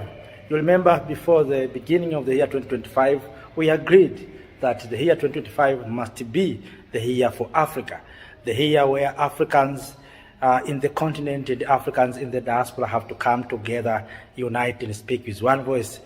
We have tried our best. We have tried to bring Africans together. We have seen Africans in the diaspora, Africans in the continent coming together in Ouagadougou, Burkina Faso, coming together in several parts of the continent. So in this session, I'm going to share powerful speeches made by Dr. Alikana Chiomboli Kwao. So you will enjoy speeches that went viral by the year 2025, made by our mother, Mama Africa, High Excellency Ambassador Dr. Alikana Chiomboli Kwao. So don't miss this session. If you didn't sometimes watch some videos in our channels, and sometimes you were too busy. So this is a series of best and viral speeches made by our mother, Her Excellency Ambassador Dr. Alikana Chiomboli Kwao. So join with me in this live streaming where we are going to hear a lot from Mama Africa, things that spark the world by the year 2025. Here is a full speech. And also say, Apo. I had a new one today. All protocols observed. My name is Alikana Chiomboli. I was born in the village of Sadza. I am a very proud African village girl with a very strong rural background. That I am very proud of. It is my upbringing in my village that gives me the values that I live by every single day. Even in my practice as a medical doctor in the United States among Americans, I found ways of sharing with them my values that I live by, the values that were instilled in me by my parents, my family members, my village, and my country. Growing up in the village, we were told ngano, stories that were supposed to teach us life lessons. It wasn't until I was an adult that I began to think of those stories from time to time. And every now and then, out of nowhere, one story will pop up in my head, and I'll start laughing. But then I would be reminded that that story had a meaning. That story had a life lesson. And somehow, when I was young, I looked at those stories as just ngano. Two favorite stories I'm going to share with you. And as we continue with the deliberations, I will let you decide where you fall in, where who falls in. But let me start now, Tsronagudo. The stories of Tsronagudo, the rabbit and the baboon. The baboon was forever being outwitted by Tsuro. It doesn't matter how many times the rabbit came at the baboon with a totally different story, and the baboon would always fall for it. I remember one particular one. Tsuro akati sekuru ngatitambe tsoro yekubikana. Sekuru vakati, no problem, sekuru ngatibikanei. So a big pot of water was put up, and just before the water got hot, Tsuro akati sekuru gainditange kupinda. So Tsuro gets in the pot, and just as the water was beginning to feel uncomfortable because it's getting hotter, it says, sekuru ndibuditsei, because poto iya yangari yekuti ukapinda, it's easy kupinda, asikubuda kwainetsa. So Sekuru Gudo pulled Tsuro out. So can Sekuru, it's your 10 pindai. So Sekuru Gudo goes into the pot, and the water starts getting hotter. Then Sekuru Gudo starts calling to say, Sekuru Tsuro ndibuditsei. Ndacha. So can Sekuru bikikai. Tsuro kuchika bones. Sekuru would cry. He became louder until finally the voice started phasing off. Katsuro kachingo tambasuka zuko Sekuru bikikai. Tijike my bones. Until Sekuru Gudo died. The next story I want to share with you is about the mice that found a deserted house and they decided to make it their home. The mice were living happily, taking care of their families, until the cat, a stray cat, moved in. One by one, the cats started to disappear. The mice didn't know what to do about this cat because they did not hear the cat coming. They would just disappear. So the leader of the group called for a meeting. He said, let's organize. Let's figure out what to do with this cat. We're disappearing. So there were so many suggestions until one wise mouse said, why don't we put a bell on the neck of this cat so we can hear him coming? And the whole room just erupted. We had found a solution. We're going to put a bell around the neck of this cat so we can hear him. No more getting caught unaware. But from the corner of the room, there was another mouse that said, it's all nice and good that we want to bell the cat so we can hear him coming. The question I have is, achamusungirira dare ndiani? Who is going to bell the cat? So at that point, instead of the mice trying to figure out what to do, the leader of the mice reminded them that if we try to bell this cat, some of us are going to die. Some of us are going to be hurt beyond repair. There will be challenges.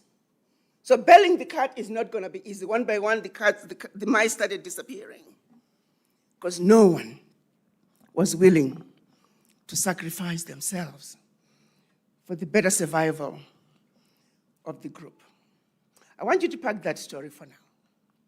Going back to Nyaya Tsronagudo, 2 months ago, a whole president of an African country was invited to the United States for a meeting that was supposed to censor specifically on trade. There was a peripheral issue about whether or not there was white genocide in South Africa. President Ramaphosa and his team, they left South Africa feeling like they were Tsuros. They thought they had their game together. But what they didn't know was when they got to the United States, they found a smarter Tsuro.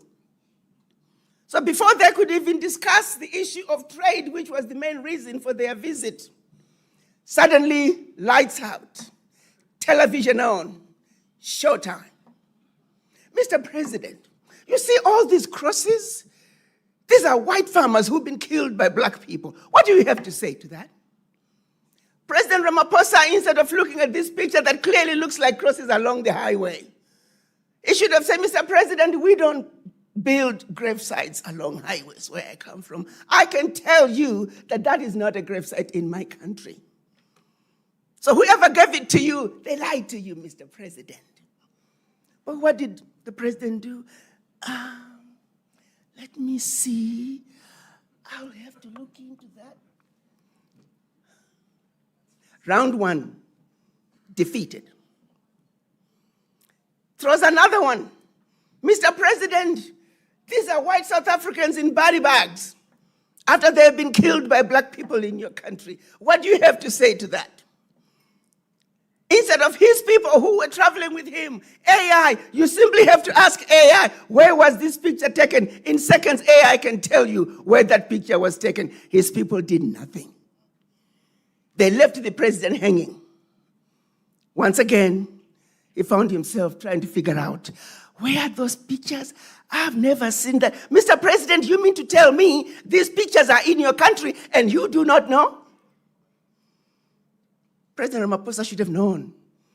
If there were white people who had been slaughtered by black people and were being carried in body bags, there is no way he would not have known. But instead of saying categorically, that is not my country, because I know what happens in my country, he said, well, I just will have to look into that. So he thought, you know what? Let me turn this over to my white Minister of Agriculture. Maybe he can explain that there is no genocide, white genocide in South Africa. What does the white Minister of Agriculture say? Oh, yes, Mr. President, we have a problem. We need help. Round three, US again. I could go on and analyze what happened in that meeting. Because many of you are going to find yourself faced with similar situations where President Trump flipped the script and went gangster on President Ramaphosa. He wanted to diffuse and neutralize the South African team before they went to discuss the issues of trade. It's a game. President Ramaphosa and his team, they were Makudo, let's face it. And President Trump was the wise rabbit. Life as we know it is a game. It's a game of chase. Each and every one of you, as you represent your organizations, as you represent your ministries, as you represent your village, as you represent your local government, your provincial government, your central government, are you equipped with the boxing gloves of knowledge? Because if this fist fight turns into a boxing match, are you ready with your boxing gloves of knowledge? If this meeting should escalate into a gunfight, are you equipped with your bazooka of knowledge? Lately, we are talking about banger busters. Are you equipped with the banger buster of knowledge to truly represent those who have chosen you to lead them? Do not get yourself caught up with your pants down like President Ramaphosa did with his team. President Trump is rewriting the rules when it comes to geopolitics. President Trump is rewriting the book on diplomacy. President Trump is rewriting the book on trade. When President Trump says, America first, I've done an analysis of USAID. I find no value to the Americans. Show me the money with regime change in Nicaragua. Show me the money with regime change in whatever country. There was no value for the Americans. So he said, I want to disrupt USAID. What are some of you saying? Oh my God, we can't do without USAID. Do you see the problem with that? Do you really understand what USAID was doing in your country? Your ability to unlock business potential through policy, partnerships, and productivity is severely impacted by the activities of agencies like USAID and many others like them. Are you aware of that? Or are you stupid enough to just be interested in the petty cash they are giving you after they have stolen that money from your Zimbabwe? After they have fouled with your politics, messed around with the media, tarnished your country so nobody wants to trade with Zimbabwe? Do you understand the depth of the damage that is affecting everything we're talking about today? Unlocking business potentials. How do you unlock business potentials when there's an undercurrent of destabilization with people who come to you with a smiling face? USID had to go. On that one, you got to give it to Trump. USID had to go. There are institutions that were created after the Second World War. Institutions like United Nations. Institutions like World Trade Organizations, IMF, World Bank. They were designed specifically for the purposes of helping with the recovery of Europe after Europe had devastated itself. And by the way, it is not a Second World War. Those were European tribal wars. Let's call them what they are. Europe had devastated itself. They needed to rebuild. The first funding came from the United States, $13 billion. That's all you hear. That the United States helped with the recovery of Europe, the Marshall Plan. How do you build a whole European continent with $13 billion? You can't. The reality is the bulk of the reconstruction of Europe was through stealing from Africa. And which organization did they create to make sure that the exploitation of Africa was thorough and complete? It was the World Trade Organization. World Trade Organization is an organization that's given a blind eye to West African cocoa. There is not a single cocoa plantation in Switzerland, and yet everywhere you go, Swiss coffee, Swiss chocolate, Swiss this. Why isn't World Trade Organization calling Switzerland out for renaming African products? The best teas. Let's not talk about our minerals. 75% of the minerals traded at the London Stock Exchange are coming from Africa. Where is the World Trade Organization? So when President Trump says they're out of WTO, let's celebrate that. When President Trump says we are spending too much money as Americans funding the United Nations, they're out. Let's celebrate that. The institutions that were created after the Second World War, aka European wars, tribal wars, they need to be dismantled and new institutions need to be created. Institutions that are truly representative of the world. Do you understand that? Do you understand how pivotal our ability to deliver on unlocking business potential through policy, partnerships, and productivity, our ability to deliver on this on behalf of those who you represent are going to be and continuously have been undermined by these institutions?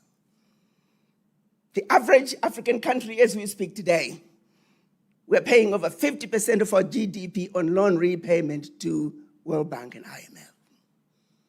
They send in their rating agencies who then give us poor ratings intentionally so they can justify giving us exorbitant interest rates. Do you understand how important that is? And that brings me to the second story about the cat and the mice. 1963, after Ian Smith declared himself the Prime Minister of Rhodesia, they call it UDI, Unilateral Declaration of Independence. This was our opportunity as Black people in Zimbabwe to lead ourselves just like the other nations that were getting their independence, so to speak, from the colonizers. But Ian Smith, he snatched it away from us. At that point, Ian Smith immediately became the card that invaded our house. They were young men and women, some as young as 14 years of age, who saw there was something terribly going on that was wrong. They felt that something needed to be done. So like Makonzo, they called each other and said, what can we do? There is a card that has ended our community. How can we bail the card? The young men and women organized at a very tender age. They knew, if I go in this direction, I shall run into a country called Mozambique. They're sympathetic to my cause. If I go in this direction, I shall run into a country called Zambia, who are sympathetic to my cause. So it is, young Zimbabweans left the country, trained to become soldiers, and came back, fought viciously. Many gave up and defended Zimbabwe with their own lives.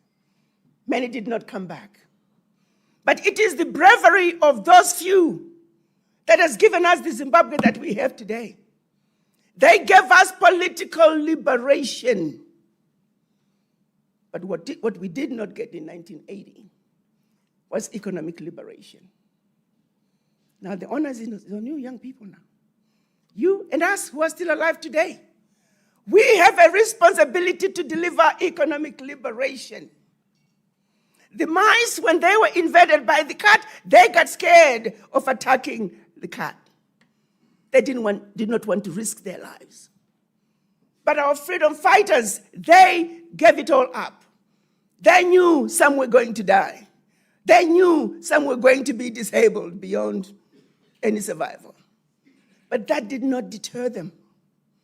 They gave us the ultimate sacrifice of their lives for us to have this Zimbabwe that we have today. The question I have for you, young people, what sacrifices are you prepared to make? Economic liberation is now on your lap. The responsibility to deliver economic liberation is on your lap. If your children were to ask you 20 years from now, Grandma, Grandpa, 20 years ago there were problems in Zimbabwe. What did you do? What are you going to tell your children? We did nothing. We were waiting for the white people to come and bring us some money. We applied for a loan from World Bank. We were waiting for the NGO to give us some funding. Is that what you're going to tell them? 2014, we saw the creation of the Mutapa Sovereign Fund. Now Mutapa Fund. It's an amazing and great idea to put all the national assets under one roof, to be able to organize and trade in an organized way, to say our natural resources belong to the people of Zimbabwe and they must benefit the people of Zimbabwe. They must help the leadership provide a better life for the children of Zimbabwe. I don't know how many of you know that in Venezuela during Yugoslavia, I'm thinking is still going on, that as a Venezuelan, all you had to do was pay $100. And after that, you pull up at any gas station and fill up your tank. Because Chavez said, the oil for Venezuela belongs to the people. Let's use it to make life better for the Venezuelans. Up north, Gaddafi did the same thing. He said the oil of Libya belongs to the people. The minerals, the gold of Libya belong to the people. So it is as quality health care was free. Quality education was free. A graduate out of college, you are guaranteed down payment on the house, down payment on your car, and when you start having a family, also a deposit on the welfare of that child. You have eliminated all the roadblocks that a young person is facing in order for them to go to work and give you 1,000% without worrying about when am I going, do I have enough money to pay my rent? Do I have enough money to even get a car? Young people nowadays can't even dream of a house. Mutapa Sovereign Fund is a fund that if it is properly managed, This could be a model of how Africa should be run. The richest continent on earth is considered the poorest because we are too busy giving up our own natural resources for peanuts. Zimbabwe has done something wonderful. But the question I have is, Mutapa Sovereign Fund has been around since 2014. 11 years later, it's not even listed at the London Stock Exchange, not even the Johannesburg Stock Exchange. 11 years later, not a single mine has been monetized. One mine alone monetized, without necessarily mining, could loosen up millions, if not billions of dollars. This country is well known for its wealth. When I have been speaking to my friends in this industry, and I always refer them, I say, Google this fund. And they all call me right back, this is a juggernaut. Mutapa Sovereign Fund is a juggernaut. It's an envy of many countries. But what have we done with it? Why haven't we started monetizing our mines? Why haven't we listed the Mutapa Sovereign Fund? What is holding us back? It always goes back to the mind. There are some basic things that we should be doing as Black people to make sure that our circumstances improve. Thanks to the legacy of colonization. Thanks to the Berlin Conference. Our minds are still very colonized. If you still think USID should have been in Zimbabwe, Urugudo.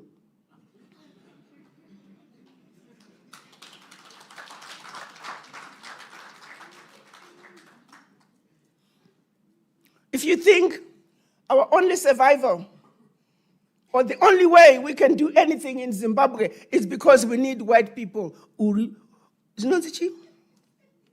Gonzo. The Zimbabwe that we have today, we are endowed with an amazing country. A country that has everything and anything we could ever need. We have some of the most intelligent, most educated people in Zimbabwe. The question I have for you, young people, business leaders, are you assembling a team made up of Tsuros? When you go to negotiate, even starting from the village, are you going to put your best Tsuros forward?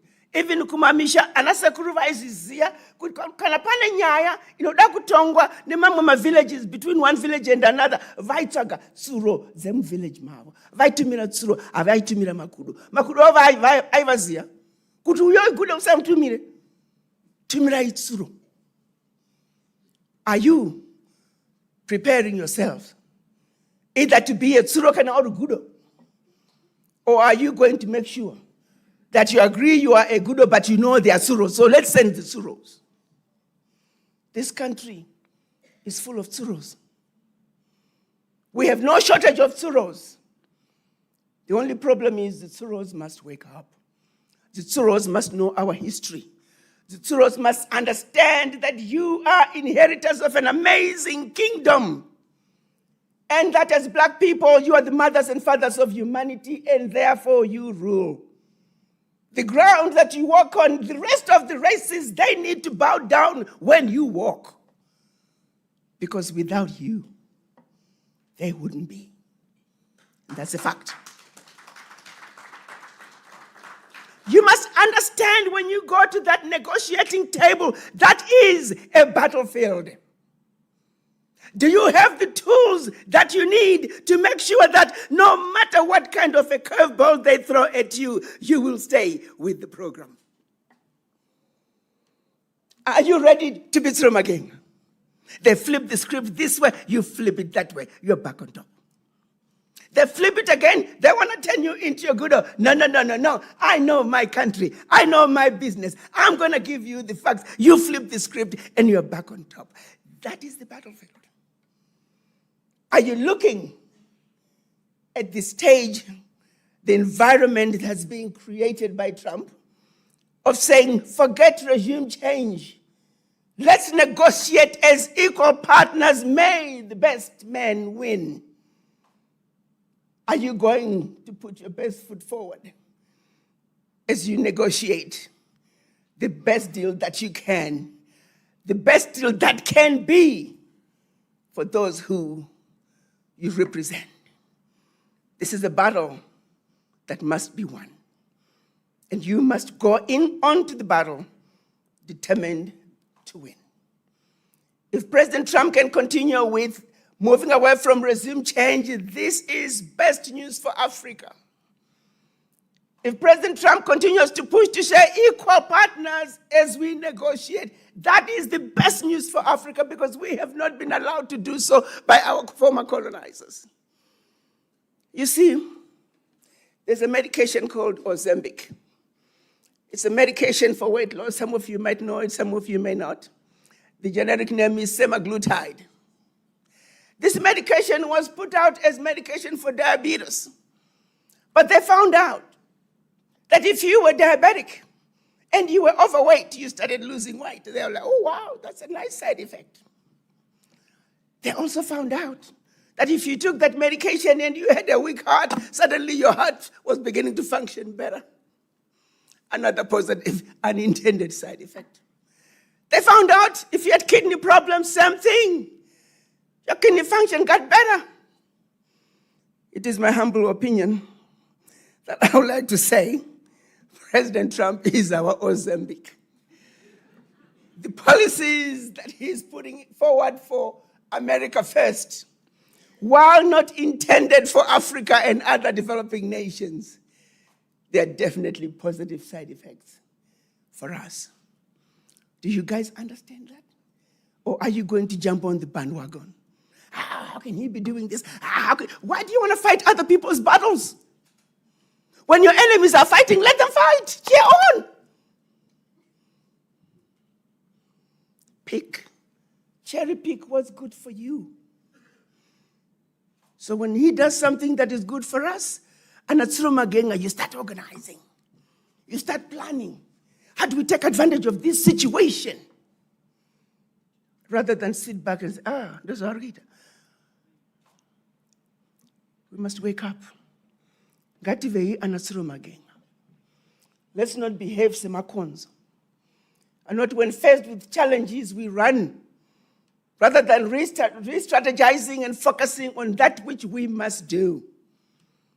Economic liberation for Zimbabwe is an absolute must. And those of you sitting in this room right now, you are the ones responsible for the delivery of that economic liberation. You cannot ask those who gave us political liberation to continue to struggle to give us economic liberation. The onus is on you. It is your time to now make those ultimate sacrifices.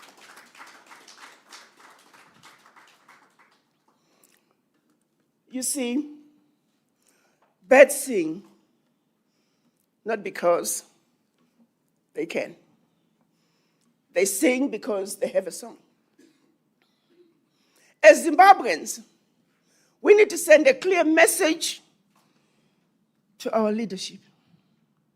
Let them know. I've shared with you these stories, Speaker. Welcome. I'm sorry I started before you came.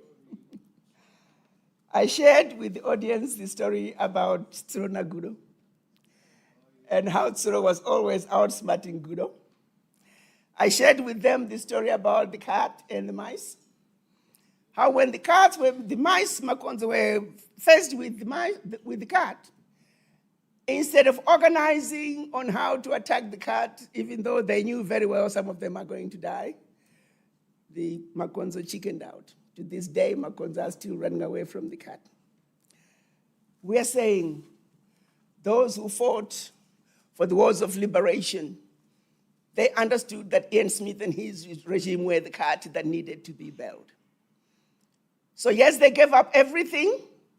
They gave up their lives to deliver us political liberation. So that's what we were talking about. I'm just giving you a little summary so you understand the context of where we are going. So I'm glad you're here, Mr. Speaker. as children of Zimbabwe, as a Zimbabwean woman, as a mother, I'm going to say on behalf of the women and our children, we are asking the government to say, please, we have lots of wise tsuros in government, but we also still have a significant number of makudo ne makonzo. Can you please help us get rid of them? The vice president spoke very clearly. He said to remind makudo ne makonzo. He didn't put it exactly the way I'm putting it, but your time of reckoning is coming. Honorable Speaker, please speed up that process. Taneta ne makudo ne makonzo muhurumende.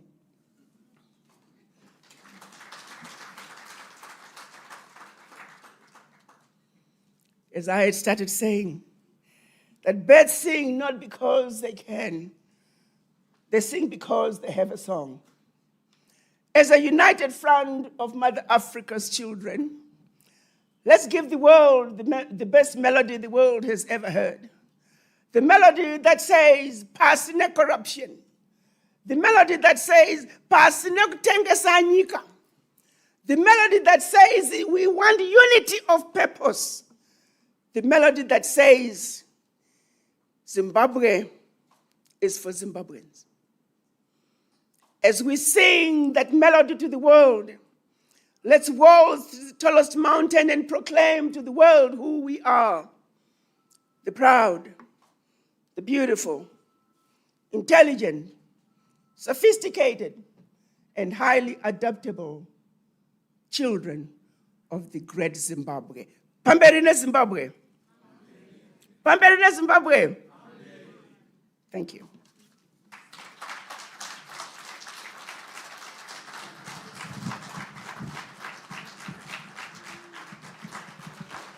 Wow. Thank you, Africa.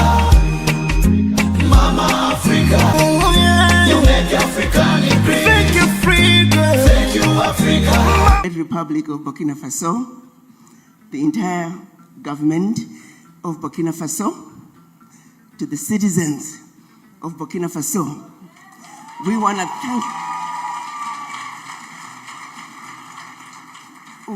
thank you for welcoming us once more back home to Burkina Faso.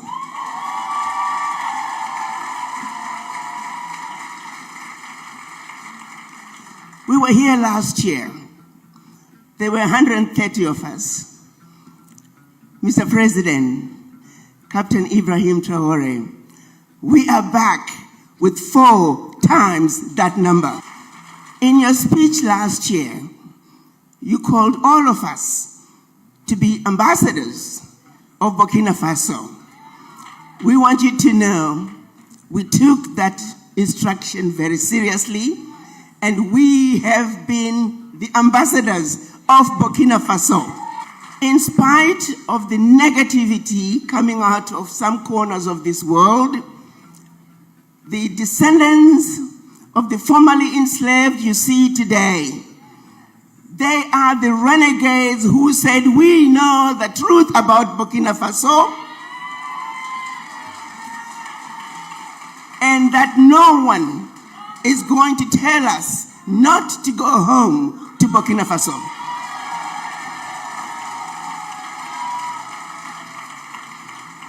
So it is my honor to introduce you to your children in the diaspora, particularly descendants of the formerly enslaved who are here to complete the journey of return on behalf of their ancestors.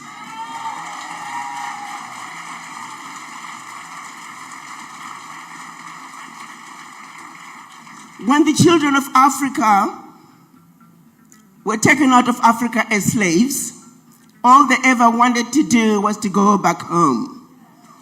So right here in Burkina Faso, we have a president who understands that it is a sad situation that over 400 years later, not a single African head of state has called for the children of Africa to come back home. President Ibrahim Traore is making that call.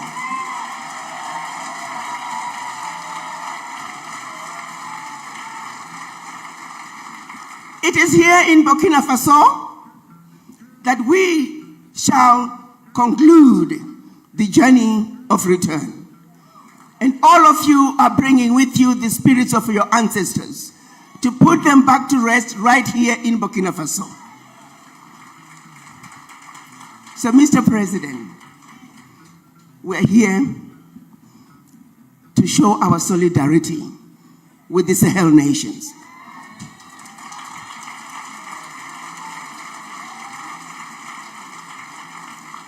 We spent the first week having conversations which we called Pan-African conversations, where we spoke truth to power, where we talked about the issues that we felt were pivotal in order for Africa to move forward based on the realities of today. And that resolution that we came up included issues such as discussions pertaining to establishment of a Pan-African television and a Pan-African radio station, which is going to be based right here in Burkina Faso.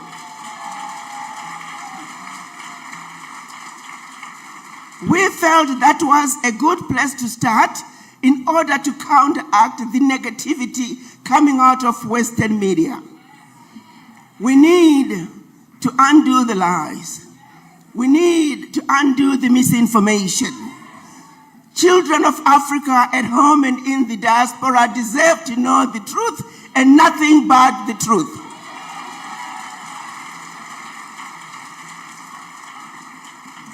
There are many other issues that are in the resolution which shall be presented to you through the Foreign Ministry. But in our resolution, we were committed and we are showing our solidarity and we are letting the world know, as a united front of African diaspora, we support the Sahel nations.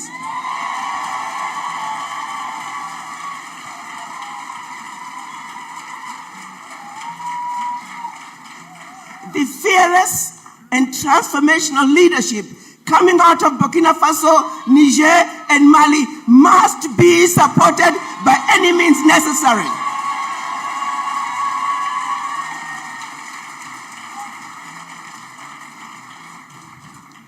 Your Excellency, Mr. President, as a mother, as a wife, as a daughter, you represent everything we have ever wanted in an African man.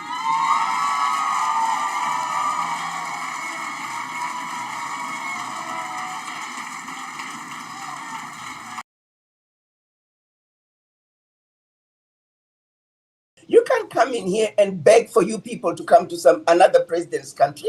That's just not a good negotiating point. They need to come here to talk about trade.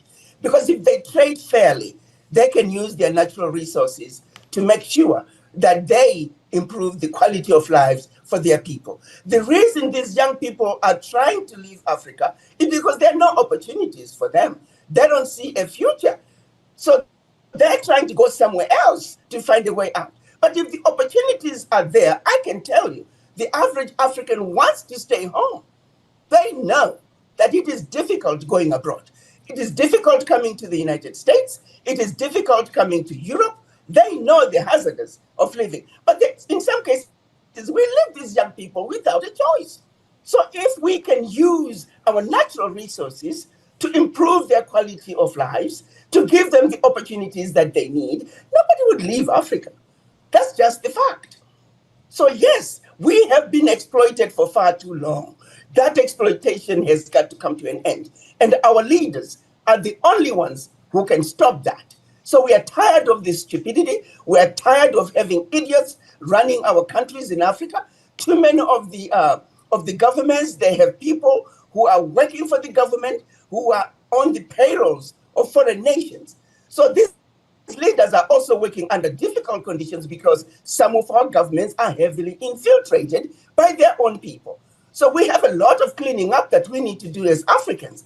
But the leaders need to know. Game is over. Young people are tired, and we are counting on them this time to do the right thing. We are a rich continent, rich countries with a lot of natural resources, that there is no reason why Africa should not be moving forward, rich as we are. That has got to come to an end. And as Africans, we're sick and tired of being sick and tired. And we're just giving a warning to our heads of states to say, you need to shape up or shape out. We're tired.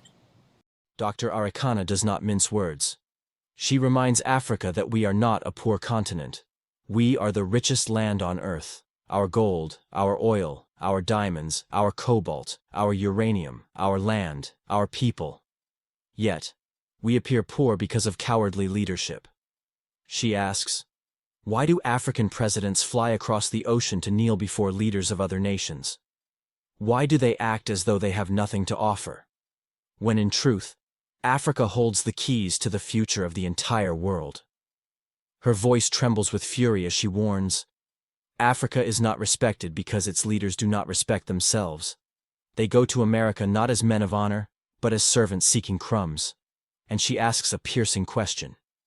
When will Africa's leaders act like negotiators, not cowards? When will they walk into a meeting not with empty hands, but with Africa's wealth, with Africa's power, and with Africa's dignity? Dr. Arikana calls it cowardice. Cowardice to beg when you have abundance. Cowardice to act small when you are great. Cowardice to serve the West instead of serving your people. She challenges African leaders. Come as men, come as women of courage. Speak for Africa, not for your personal bank accounts. Stand firm and say, we are not here to beg, we are here to negotiate. We do not want a new situation where the United States is basically replacing what China has been doing in the DRC, what the Europeans, particularly France, have been doing in the DRC. What I'm hoping is that, just like what China did when China decided to come and move into Africa, they looked at what it is that the United States and Europe were getting wrong. A lot of it was limiting funding to African countries. So China came in, found a loophole, found a weakness in the US and European strategy, and they came in with just pouring monies into African leaders. President Trump should look at it and say, what has China done wrong? Because right now, a lot of people are very angry at China. I know many countries that I've visited. If you go to the countryside with a Chinaman, they'll run you off because they're sick and tired of what the Chinese are doing in Africa. The United States need to look at it and say, what is it that China is doing that's making Africans so angry? They come up with a different angle, but let's look at trading with Africans in a fair and equitable manner. I do not know what the details are for the agreement between the US and DRC and Rwanda, but what I would hope is that they were negotiations that are fair, negotiations that are equitable, negotiations that will, in due course, if this is a situation where the United States is trying to take advantage of the Africans, it's just a matter of time before everything boils over. So it behooves the United States to treat Africa fairly. For a change, let's have a country that can trade with Africans in a fair manner. All I'm asking is for Africans, don't be stupid anymore. Do not come to the United States looking like beggars. You have a lot that the United States wants. You have a lot that the world wants. Stand up tall.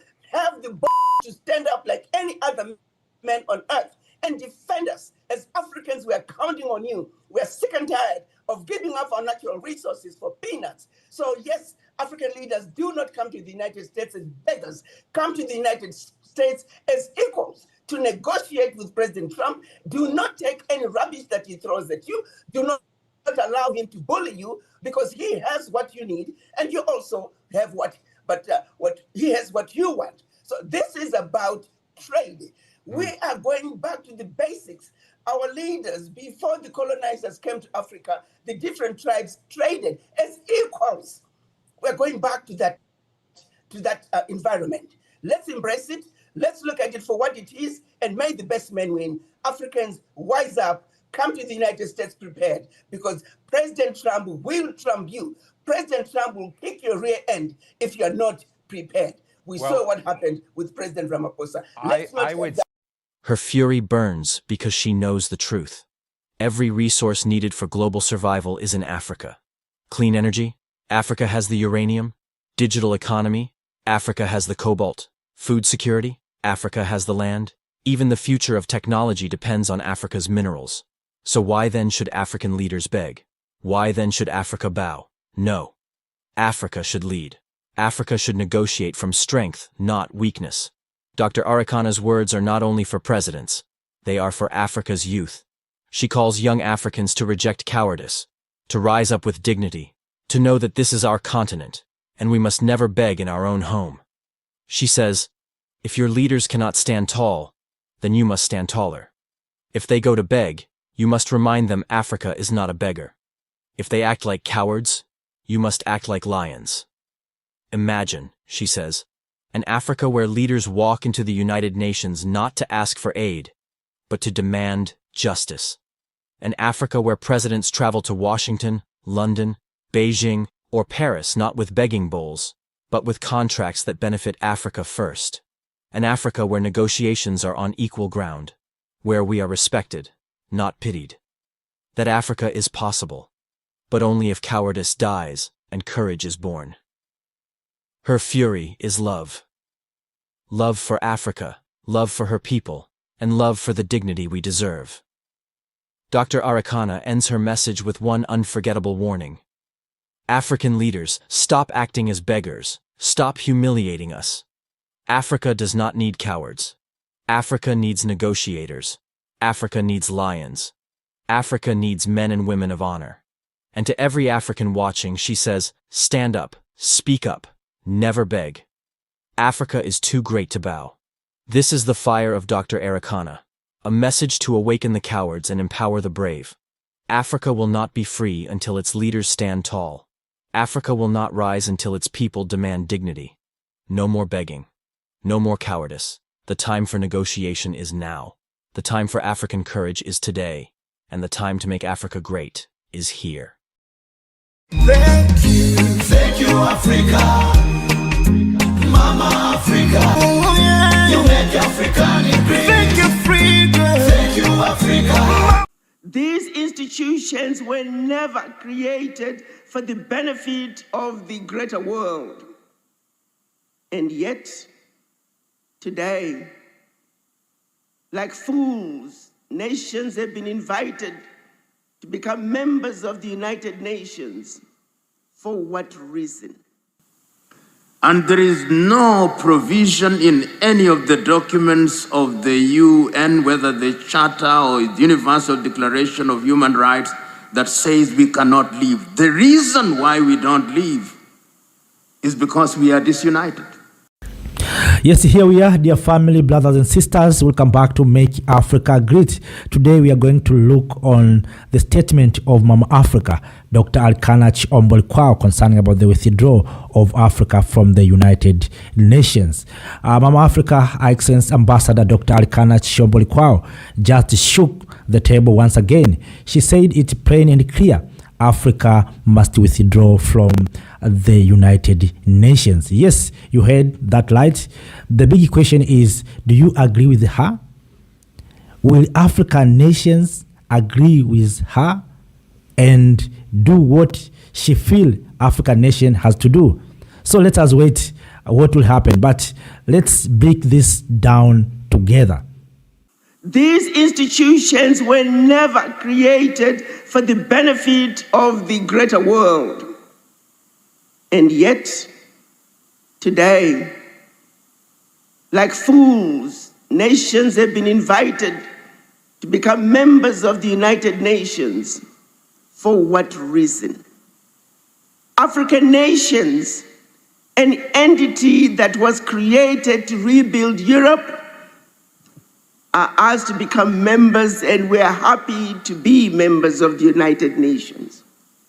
When you look at what African nations are doing when they go to the United Nations year in and year out, African nations are receiving brown envelopes, in some cases just being forced to vote on issues pertaining to other nations but never African nations. So to answer your question very bluntly, And honestly, African nations need to pull out of the United Nations. There is nothing there for us. We are there just to be used. We are there for them to say, when they go to the world stage, where Africans present, check.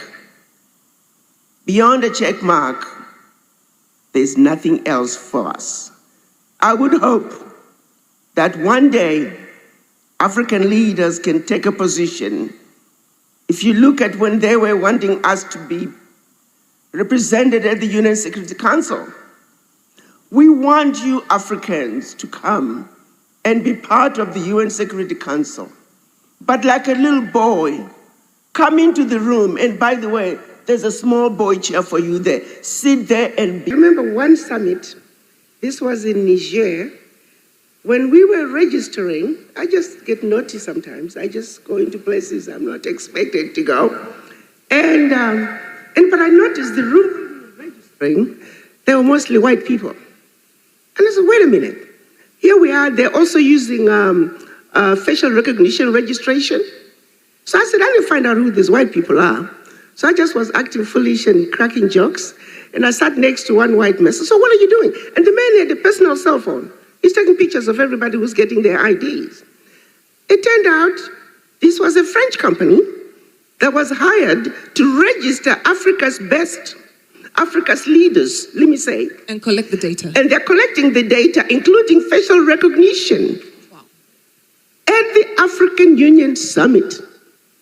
Why? Couldn't we found an African company that could do this? But all our data, and oh, by the way, who owns that company? The wife of one of the former presidents of France. I rest my case. Okay, Professor, it could be a starting point. In fact, none of them need to attend the African Union Summit. This is about Africans discussing African issues, our continental agenda, coming up with a true common African position that can be implemented with a pathway. But to talk about common African position that cannot be implemented. Even the AFCFTA, try building a highway connecting the Atlantic to the Indian Ocean. Do you know what blocks that railway will go through as it goes? Because we are not together. Prime Minister spoke about the railway network. When you see it, it's beautiful. The things that can be done with these railway lines. But what we end up doing is we go to sleep and we dream about those railway lines. And it ends there.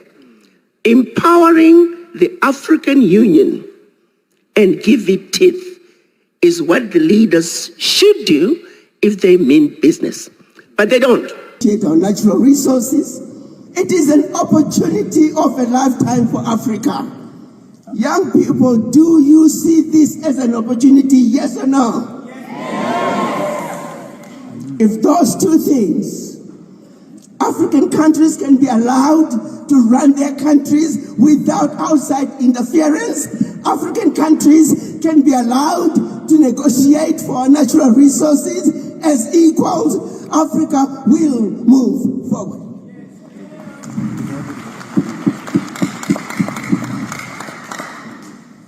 So young children, do you understand your world? Is your mind awoken enough that you understand the role that you are going to play in the new Africa today? The new Africa of today is not looking for young people. All they want is a US dollar to go to America, a British pound, and an opportunity to go to Britain. This moment is calling for young people like Minister Muchangwa, who at a young age, she had it within herself to say, there's something going on that is terribly wrong in Rhodesia. And that, if I go east, there's a country called Mozambique that is sympathetic to my cause. That I'm going to get there, and I'm going to learn how to fight. I'm going to learn how to use a gun, and I'm going to come back and do my part to liberate my Zimbabwe. Are you that kind of a young person? Kill the farmer. We don't need to get a gun like Minister Mchanga. This time our gun is our mind. Do you understand your history? Like the Deputy Minister said, we can't keep going back to President Mnangagwa. He has done his part. We can't keep going back to Minister Mchanga. They've done their part. They carried the gun. They gave it all up. They risked their own lives to liberate this country. Hello?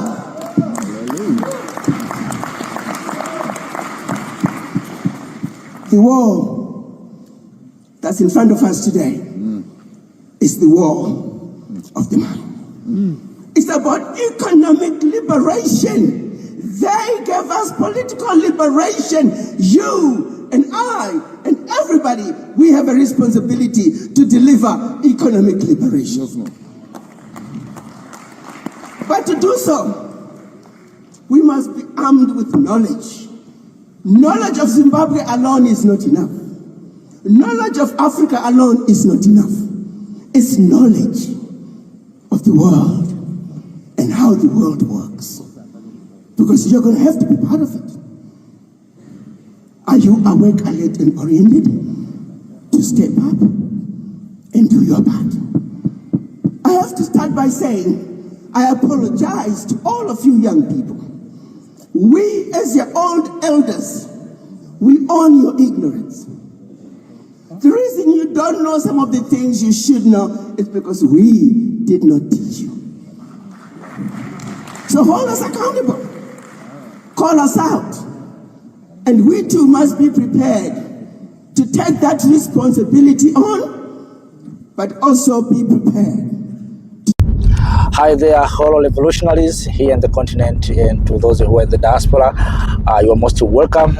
Today I brought you this powerful speech from our mother, Her Excellency Ambassador Dr. Arikana Chiombo-Lekwao, to all African youth. Our mother, Her Excellency Dr. Arikana Chiombo-Lekwao, she has her pledge on behalf of elders of African continent for failing to support young people.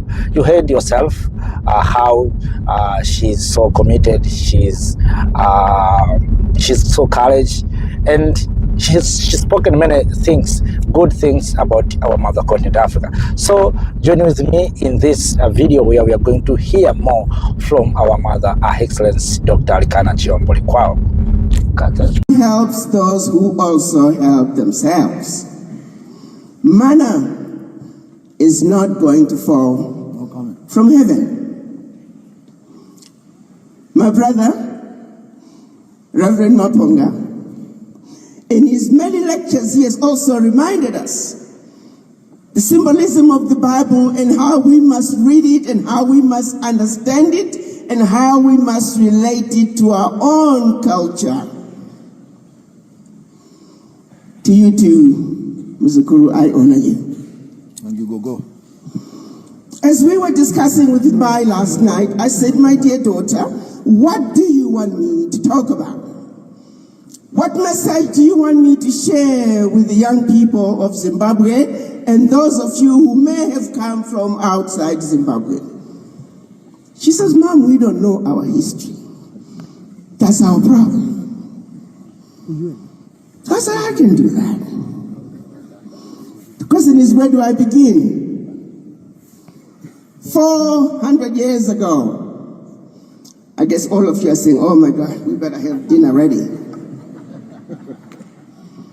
Over 400 years ago, the children of Africa were taken out of Africa and were enslaved. When they arrived in the Americas, there was a famous man by the name of Willie Lynch. Willie Lynch had figured out a way of disciplining his slaves in such a way that when you deal with one generation, the slaves will be obedient for the next 400 years. What is an example of what Willie Lynch did to the slaves? He would tie a man, one leg on one horse facing to the right, and another leg on a horse facing to the left. He would particularly want to have pregnant women come and watch, children, relatives, and then he will crack the whip and hit the horses. And as the horses take off in opposite directions, he would split the men into two. This was a way of conditioning the black man and the black woman, including those who are yet to be born, letting them know that if you disobey the white man, this was the fate that awaits you. Fast forward, the black man and the black woman remains in that same state of mind of fear of the white man. While they were doing that to the slaves, to the enslaved Africans in the Americas, back home in Africa, they were sending missionaries with specific instructions on how to condition the African to be obedient. They were specifically told, teach them how to read, but not to reason. King Leopold had specific instructions to the missionaries who were sent in advance to subdue the Africans and teach us to turn another cheek. So by the time the real thieves came behind, we were so submissive, we never argued. We gave it all up. They want one loaf of bread, we say, oh, we got 100 more in the back, here they are. So it is colonization and Christianity set foot in Africa for the sheer purpose of finding a way of stealing and exploiting the Africans. But pretty soon, as greed might have it, they themselves started fighting on how to effectively loot the Africans. So for fear of having a European war on the African soil, they got together in Berlin, Germany. From November of 1884 to February of 1885. They strategized on how they could effectively and once and for all defeat the continent. So it is we were divided into tiny little economies that we are today. Economies that clearly cannot survive on our own unless we unite. It is for the very reason that our Pan-African fathers met in Addis Ababa, Ethiopia in 1963 to try and recreate and rebuild and destroy the boundaries that were created by our colonizers. Our Pan-African leaders understood very clearly that until Africa unites, nothing, and I mean nothing that we do, is going to give us the sustainability that we need. It is, as the Africans were beginning to wake up, we began to demand our independence.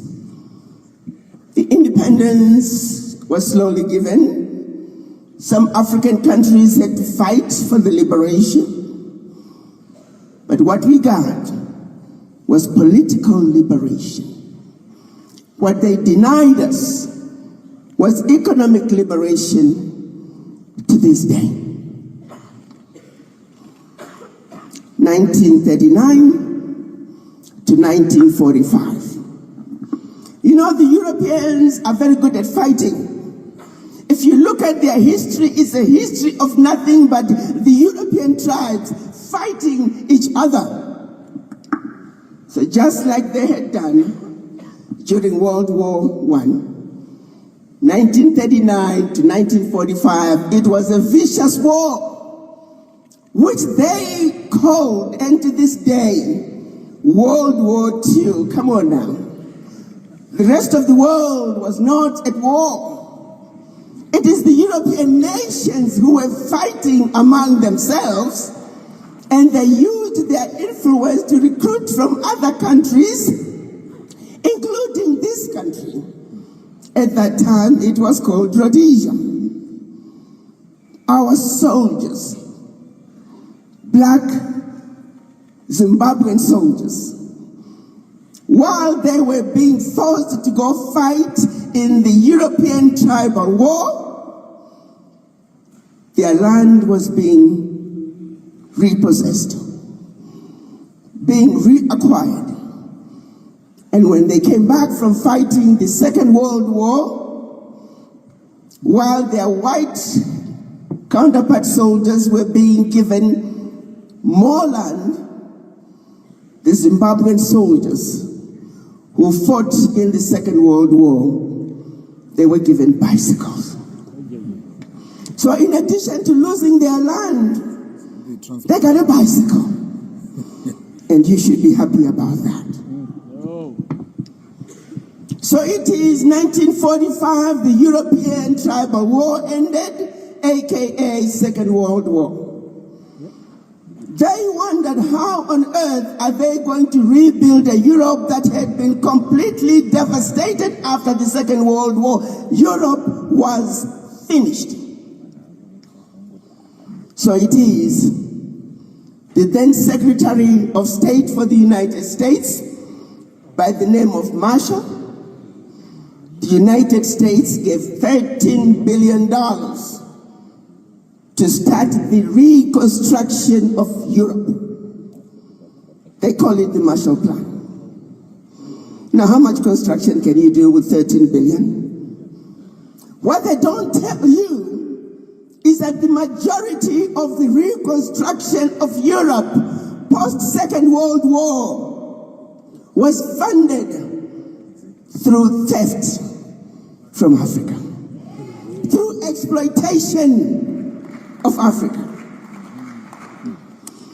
But then they decided, just like they did during the Berlin Conference, they set out to organize themselves so they can effectively steal from the global South nations. Majority, of course, are Africans. So they quickly got together a few countries, and they created what they call the Bretton Woods institutions. That is the World Bank and IMF. The sole purpose for the creation of these institutions was to see to it that their success is based on the failures of the global South nations, not for the benefit. So it is, the institutions were created and the stealing from the Africans began. They even had special hitmen who were called economic hitmen. They played all kinds of games to make sure that they will siphon as much as they could. And I'm going to stick to Africa. They'll come to a country like Kenya. They say, Kenya, you need a dam for electricity. We're going to be sending you experts, economists, that are going to come up with a budget of how much this dam is going to cost you. The reality of the matter is, this dam may have cost, but the big economists from the West, in collaboration with the Bretton Woods institutions, They will come in and say, this dam is going to cost 5 billion. And then World Bank will jump in and say, don't worry, Kenya, we are going to fund the 5 billion. And then, of course, the jackals come behind. The Moody's rating agencies come in. Oh, yes, we must look at your country. And they give your country the worst rating. World Bank comes back and say, you know what? We're going to give you the 5 billion, but interest rate is 20%.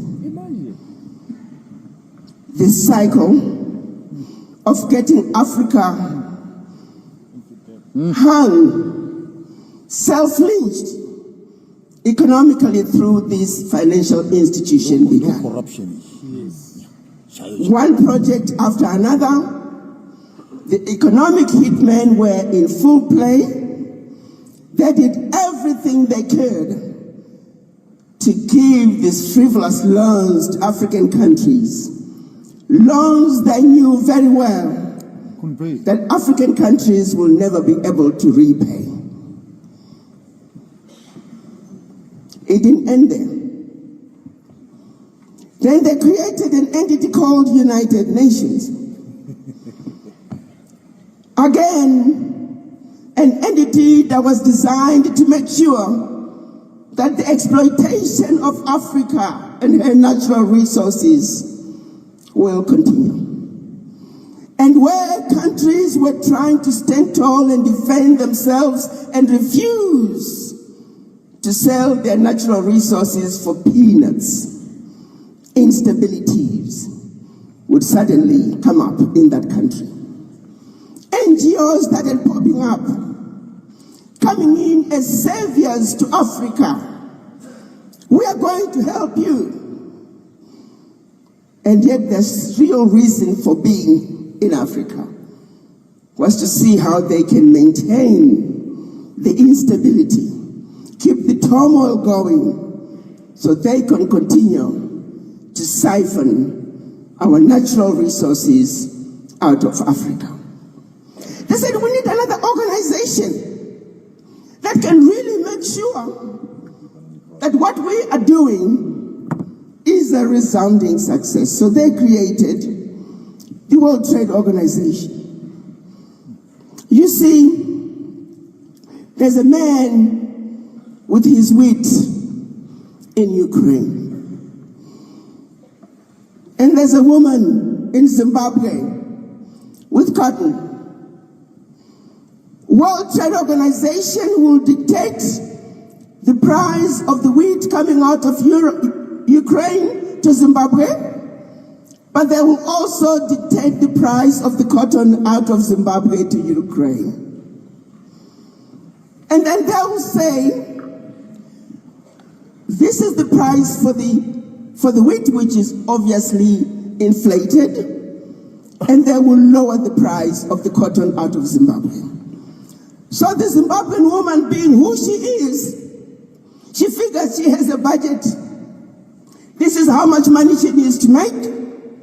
So she works twice as hard. The next season, she has a bumper crop and her productivity is double. Here comes the jackals again.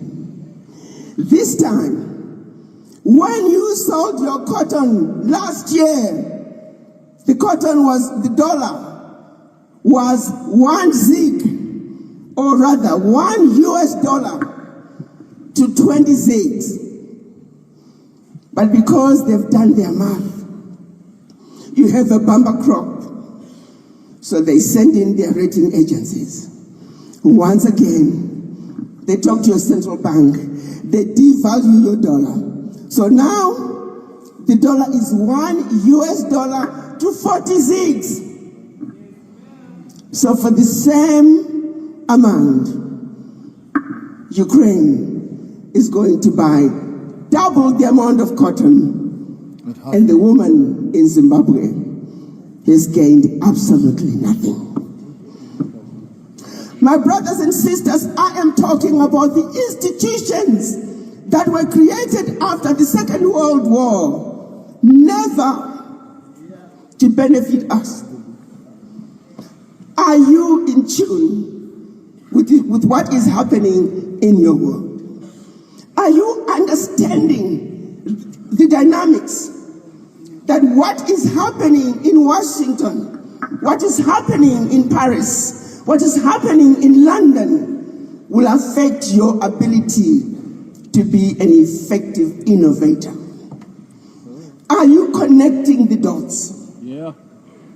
Are you getting your world and what your world is? Our Pan-African fathers tried to create an Africa that was united, an Africa that spoke with one voice, an Africa that we know very clearly the only way to survive is when we speak with one voice, one mind, one heart, as children of one mother Africa, united.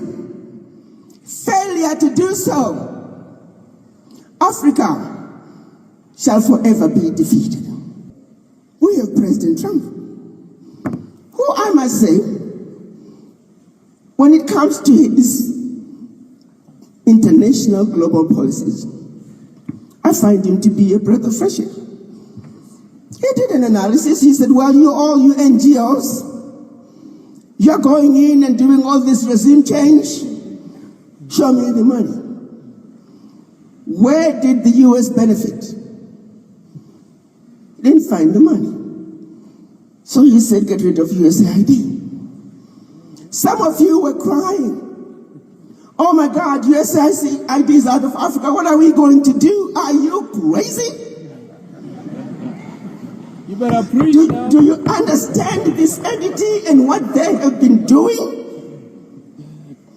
Criminals of the highest order. They needed to go.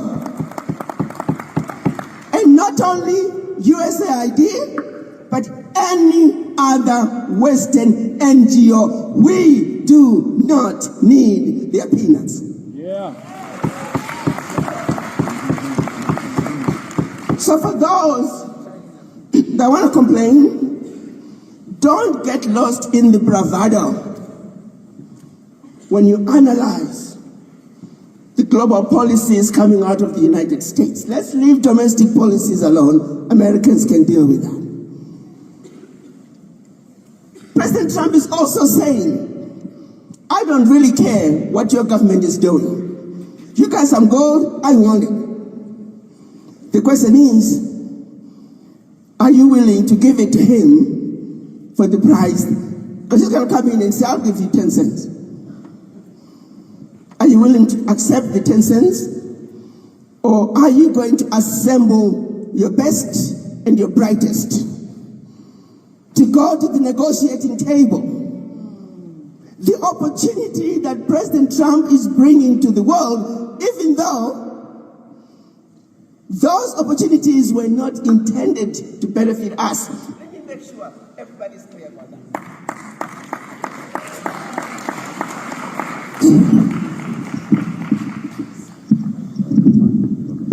You see, some of you're familiar with the medication called Ozempic, the one for weight loss.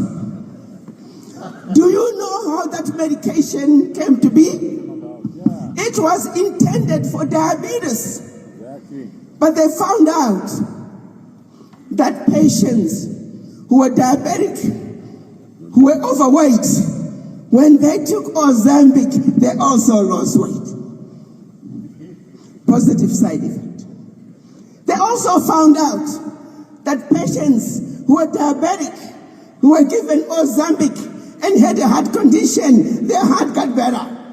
Positive side effect. They found out that if you are on Ozempic for diabetes and you got kidney disease, your kidney function began to improve. I'm saying to you, my brothers and sisters, our young daughters out there, that in my book, President Trump is Africa's Ozempic.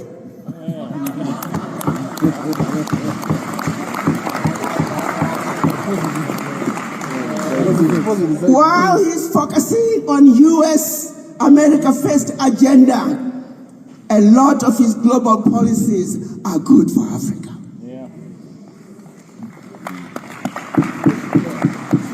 A situation that we have not had in Africa, where Western countries are coming to us and they are willing to negotiate with African countries as equal partners. To say, forget the past. You got something I want and I got something you need. Let's negotiate. The question is, Zimbabwe, are you ready to assemble your best and brightest so they can negotiate with the world when they come to the table? Are you ready when President Trump pulls a gangster move like he did with President Ramaphosa? Are you ready to pull out a gangster move right back? Yeah. Or are you going to be an African who's scared?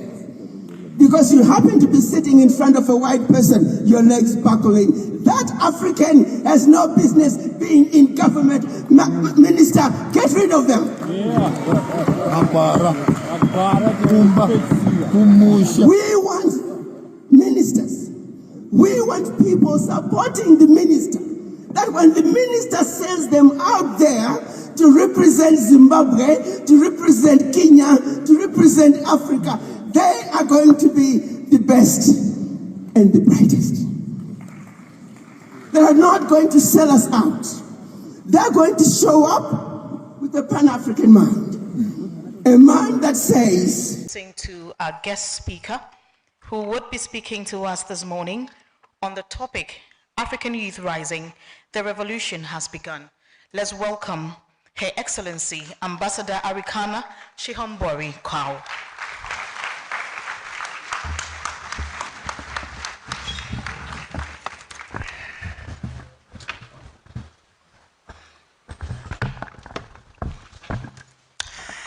A very good morning to all of you.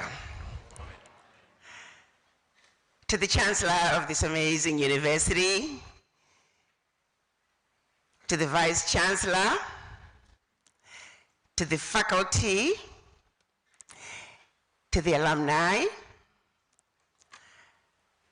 to the chiefs, the majesties in our presence, to the diplomats within our midst, and of course to you, our students, our youth, our future. Thank you for having me. As I was getting ready for today's lecture, I came across a quotation from the man we are honoring today, His Excellency Kwame Nkrumah. He said, "A state in the grip of neo-colonialism is not master of its own destiny. It is this factor which makes neo-colonialism such a serious threat to world peace." Following him, there was Marcus Garvey prior to him. He said, "A people without the knowledge of their past history, origin, and culture is like a tree without roots."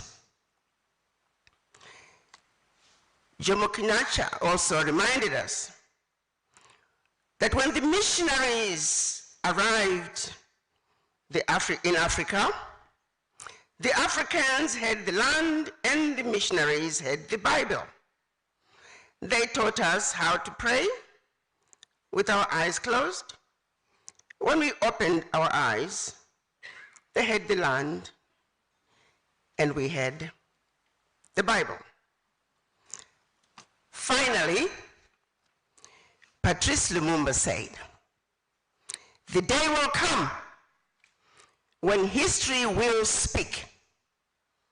Africa will write its own history.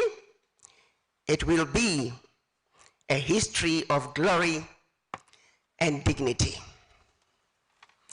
Ladies and gentlemen, this is the moment. It was 3:10 a.m. as I was fast asleep in my bed in Tennessee when my phone rang. On the other end, there was a woman by the name of Nkosazana Dlamini Zuma. She was the then chairman of the African Union. She proceeded to inform me that the then ambassador to the United States, the African Union ambassador to the United States, had just turned in her resignation and that she was going to be running for president of her country. A wonderful thing indeed. What was surprising, however, was that she wanted me to be the next African Union ambassador to the United States. Keep in mind, I am 1,000% scientist with zero experience or knowledge of diplomacy or even politics. I left Zimbabwe as a teenager to go to the university in the United States, had a degree in general chemistry, a master's in organic chemistry, went on straight to medical school, did a residency in general surgery and another one in family medicine, and went on straight to practice medicine for 25 years. Nothing to do with diplomacy in any way, shape, or form. So to my surprise, I said, Madam Chair, why on earth would you want somebody like myself to go to Washington, D.C. and be an ambassador? She said, well, look at me. I'm a pediatrician. I said, but you went to South Africa. You took positions that took you through the ranks of where you are now. I have no experience and you just want to throw me into the wolves. She said, no, we're tired of getting our rear ends kicked and we need somebody who understands the Americans. I said, I do understand the, you think so? She said, yes, you do. It took me 6 months of back and forth with her until finally I said, you know what? The joke is on you. I'm going to go to Washington. I'm going to have fun. I had not taken sabbatical since coming to the United States. I'm going to drink tea and be wined and dined, and after 6 months, I'm going to look at her and say, Madam, I tried, but I couldn't do it. So that was the plan. I actually did not look for an apartment. I stayed in a hotel for 5 months. I would go into the meetings and I would sit and I would be laughing at myself to say, what on earth are you doing in Washington, D.C., pretending to be a diplomat? What I ended up doing is sitting in the meeting rooms, and as a medical doctor, naturally, I'm making diagnosis. Oh, you got a goiter, I need to see you. Oh, you got bipolar, I got a pill for you. I'm making diagnosis of the congressmen and other politicians and ambassadors that were in the room because I did not think I could contribute to anything that was really going on. But from time to time, a comment would be made that would make me wake up and say, did I just hear that? Was that not an insult to us? Did that individual actually just abuse us? And I'm in the room with seasoned ambassadors. Ambassadors with years of experience. I'm waiting for one of them to say something. To my surprise, nothing was said. So the first month, I'm the new kid on the block. I'm just a medical doctor here. I just don't know what's going on here. I'm watching and I'm listening. And slowly I began to realize there was something wrong going on.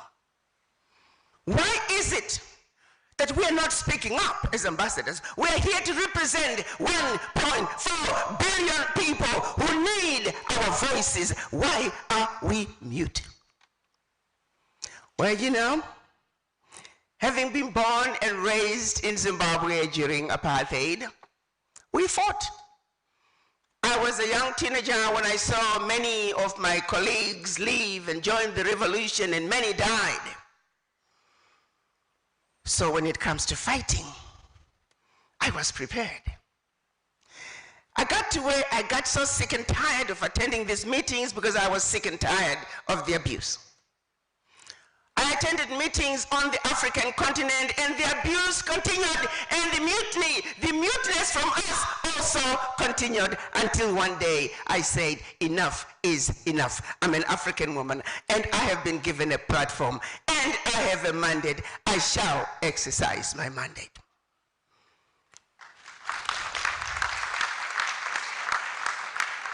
You see, as a medical doctor, every day you're faced with people that come to you. Sometimes patients understand what's wrong with them. Sometimes they don't. We have a responsibility to help people figure out what's going on with them, organize their lives, make a diagnosis, give it a name, and help them deal with it. And in my stay in Washington, D.C., early on, I made a diagnosis that which was ailing was our ignorance and understanding of what was really going on, our fear of those who don't look like us, and the fact that we have been lied to, we have been miseducated, we have been misinformed. That had to change. So it is, I sought out to execute my mandate, which included, in addition to engaging the US government, it also included mobilizing the African diaspora to participate in the development of Africa. How could the diaspora participate in the development of Africa if they are ignorant about what is happening in Africa? So I started speaking to them. I summarized it in a very simple matter, that we have a responsibility to finish the unfinished business that was started by our Pan-African fathers back in 1963 when they met in Addis Ababa, Ethiopia. Sadly, when our ancestors, our Pan-African fathers went to Addis Ababa, Ethiopia, they were divided. We had the Casablanca group, which was led by Kwame Nkrumah. It was Ghana, Guinea, Mali, Egypt, Algeria, Morocco, and Tunisia. They were the Casablanca group that said Africa for the Africans and African Union now.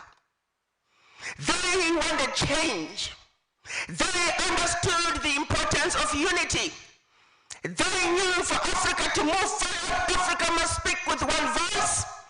They demanded an Africa with one customs union, an Africa with one central bank, an Africa with one military, an Africa that was truly integrated, because it is only that Africa that's going to deliver true African liberation, economically, politically, and otherwise. Failure to accomplish that is a defeat for the African people. There were only 7. The majority were the Monrovia group. There were 35. They said, let's kind of hold off on this unity thing.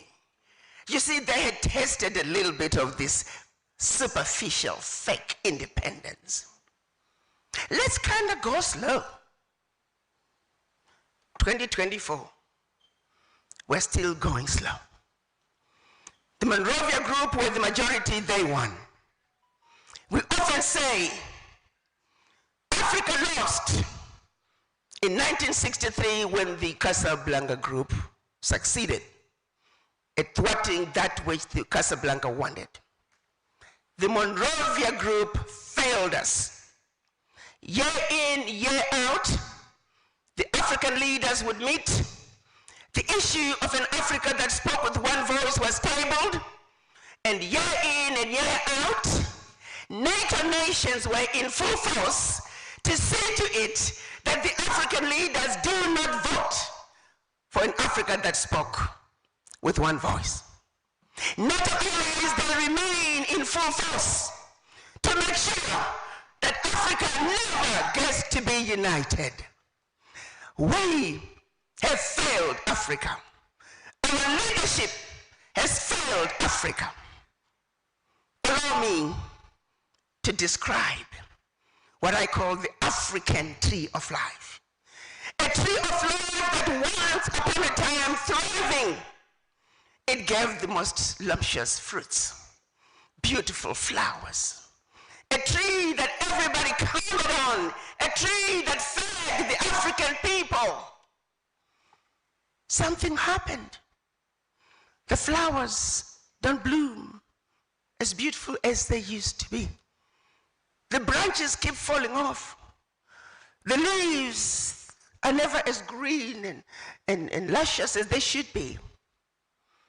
So they, through the media, mainstream media, through the NGOs who come in sheep's clothing, we know they are wolves, through the embassies throughout Africa, they have made you believe that it's your problem. See, these fruits are not doing like they should. It's because it's your problem. Focus on the fruits, focus on the leaves, focus on the branches. They don't want you to focus on the root.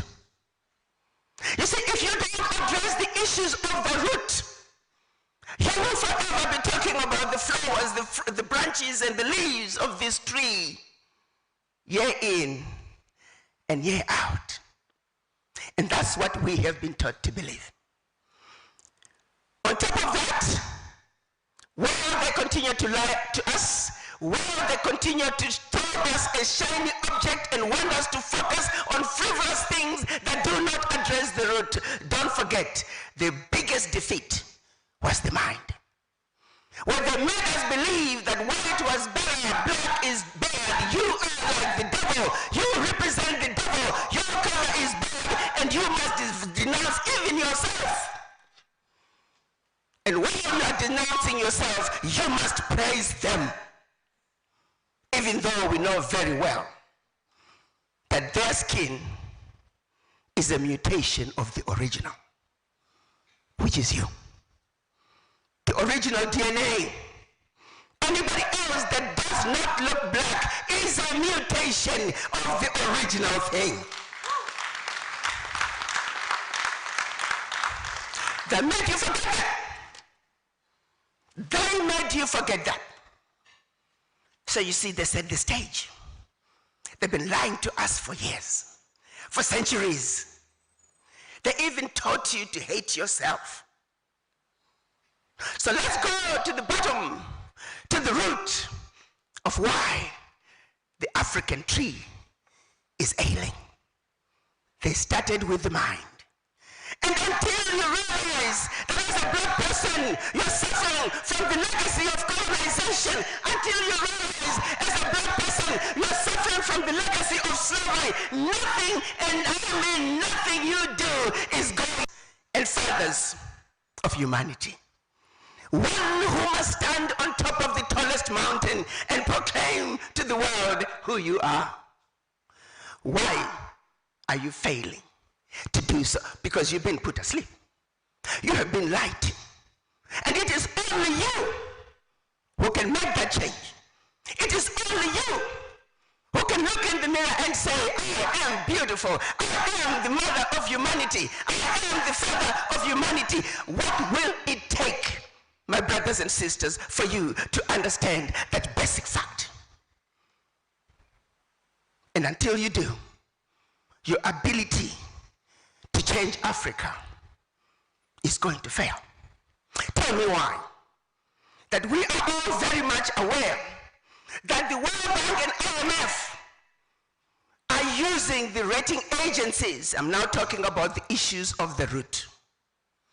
They are using rating agencies to label African governments and give them poor ratings so the World Bank can justify giving frivolous interest rates to African governments. Today, as we speak, the average African country is paying way over 50% of their GDP on loan repayments to the World Bank. Loans that we all know very well, they have been paid a gazillion times over. And yet, twice a year, our ministers of finance, they go to Washington to attend the World Bank meetings They say nothing. They know this is happening. Mr. Minister, Honorable Minister, what on earth are you doing? All of you collectively, why can't you go to the World Bank and say, enough is enough, we are no longer paying for these loans? And you know why they're not doing it? They're scared. They're scared for those who don't look like them. They know the truth, but they just can't speak up. It goes back to the mind. Let's take another issue of the root. And all of it you will find that what underscores our inability to deal with these issues, it goes back to the mind.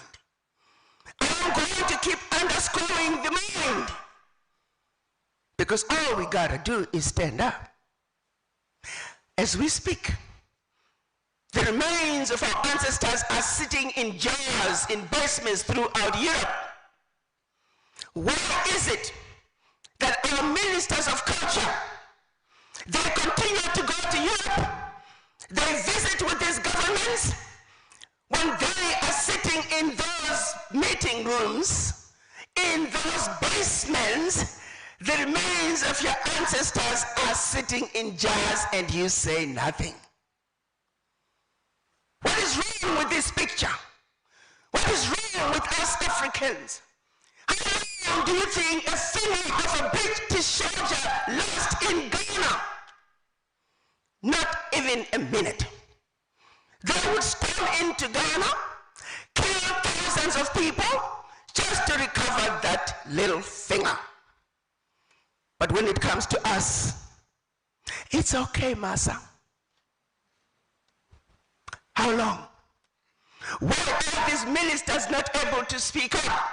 Why are these ministers saying, no, when you invite us to France, when you invite us to Britain, when you invite us to all those former colonies that are hiding our artifacts which they stole, that are hiding the remains of our ancestors, we are not coming until this wrong is righted, plain and simple.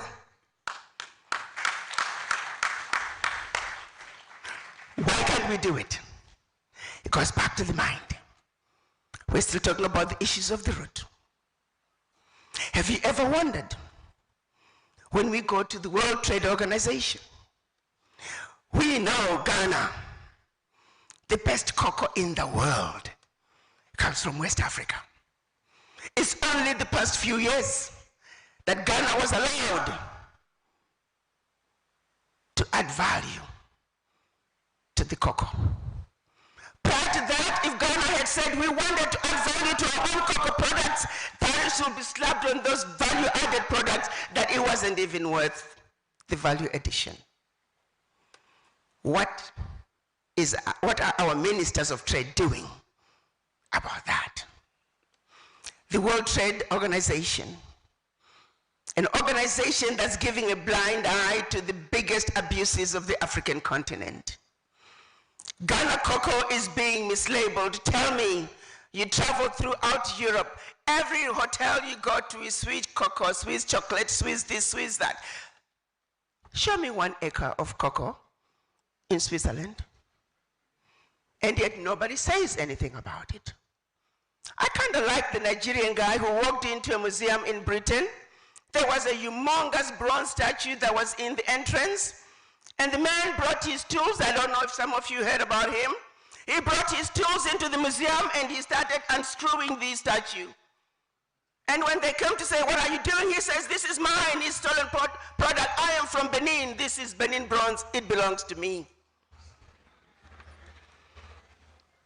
He created a scene, but he made a point. Because he said, if my ministers cannot do it, I will. Are we stupid or what? As I say some of these things, it's almost like it's a joke. It's like it's a cartoon movie. It's a comedy show. But unfortunately, this is our reality. Why is it that we are not capable of fighting back? East Africa, the best teas, products out of Africa are taken into Europe and relabeled, and we know it. When I was in Washington, I would talk to my colleagues. I made a lot of friends. I said, but why do you abuse the Africans like this? I attended a conference where they had journalists from all the major medias. And I asked the question, I said, why do you report lies about Africa? Why do you tell falsehoods? And one journalist from CNN said it very nicely. He said, Ambassador, we say it because nobody challenges us. It's that simple, my brothers and sisters. We say it because nobody challenges us. And he said, if somebody challenged us, we would stop. But you Africans don't. You tell me, why is it that we are here in Ghana, there is a military base here that American soldiers can walk in, no passport, no ID, they walk right through. If they commit crimes, they rape women, they kill women, no policeman in Ghana can touch them. Why? Where is the Ghanaian military base in the United States? Where is the French military base? Where is the Burkina Faso military base in France? Where is the Nigerian military base in Russia? Every superpower is building bases throughout Africa. Where are the African military bases in those countries? I like Nigeria, you know. Nigeria said when the US government increased their visa to $250 to get a visa to go to the United States, Nigeria said, no worries, you also have to pay $250 if your people want a visa. But turn around and go to Namibia, I was shocked. Namibians pay about $170 to get a visa to go to the United States, but Americans, when they go to Namibia, nothing, zero, not a penny. Just come. Now guys, let's have a serious conversation here.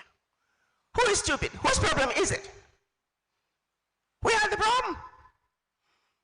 What is leadership doing? Leadership is doing nothing. Leadership is voting on sheer stupidity. To my fellow African diaspora, my name is Dr. Ambassador Arikana Chiyombori-Kwao.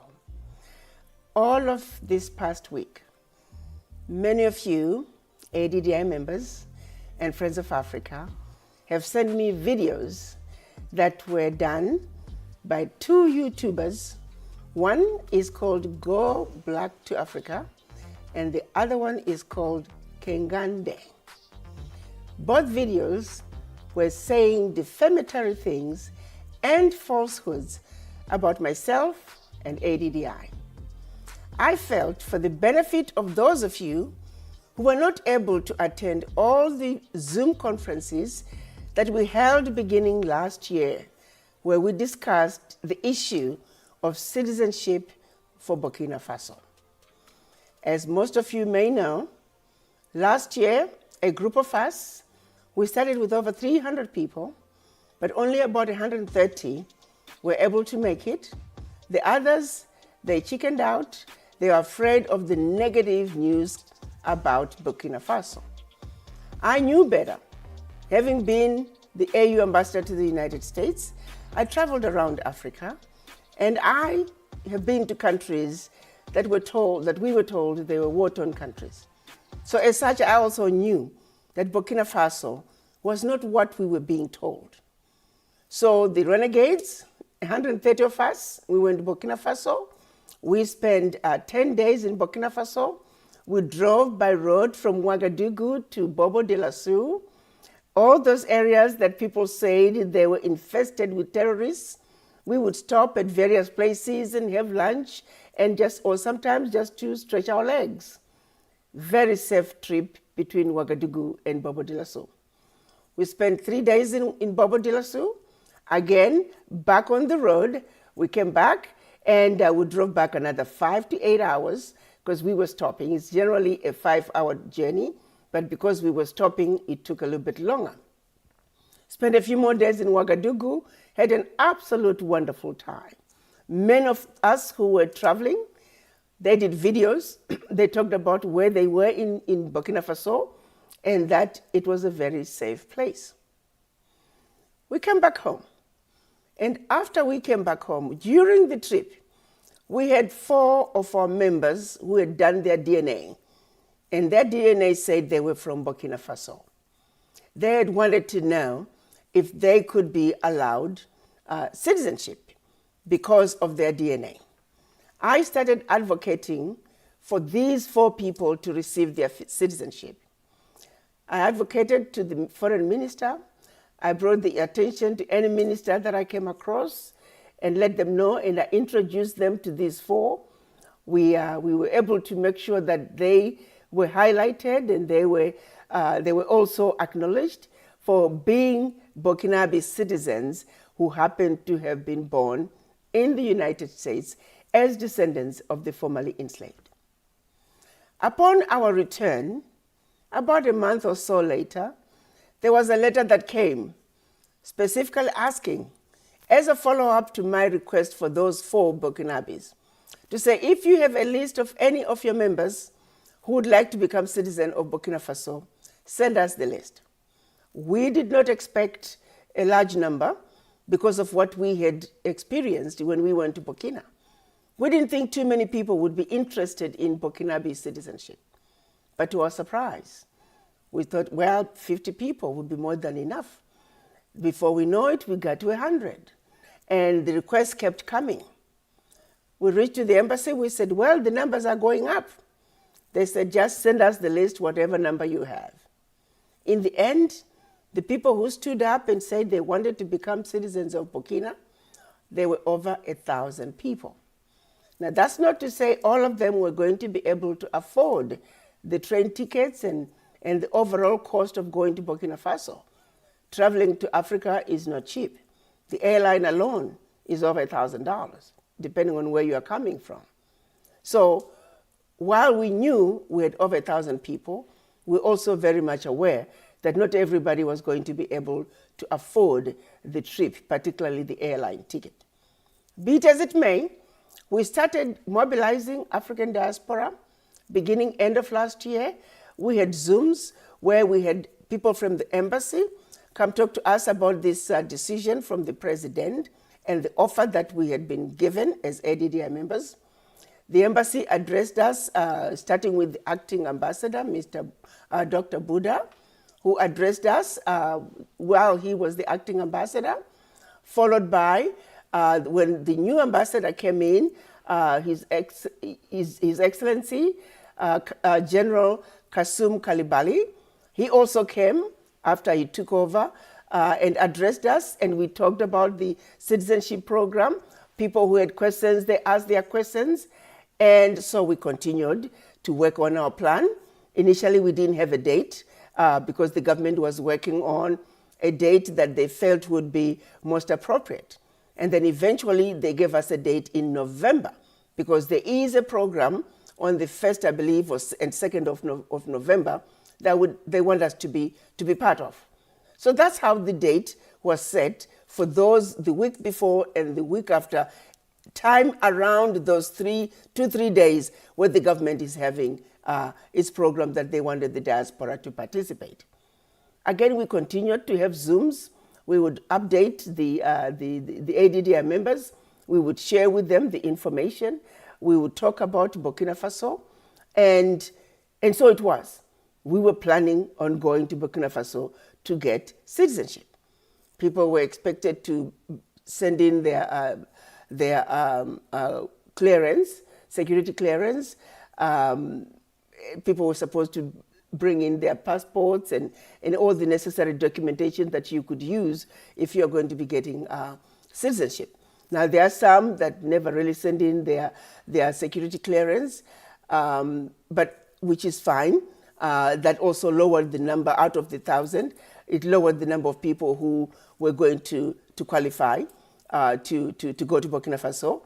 And everything was going well until I believe the 26th, Friday the 26th of September, when I got a call from the ambassador saying, Ambassador, I have bad news.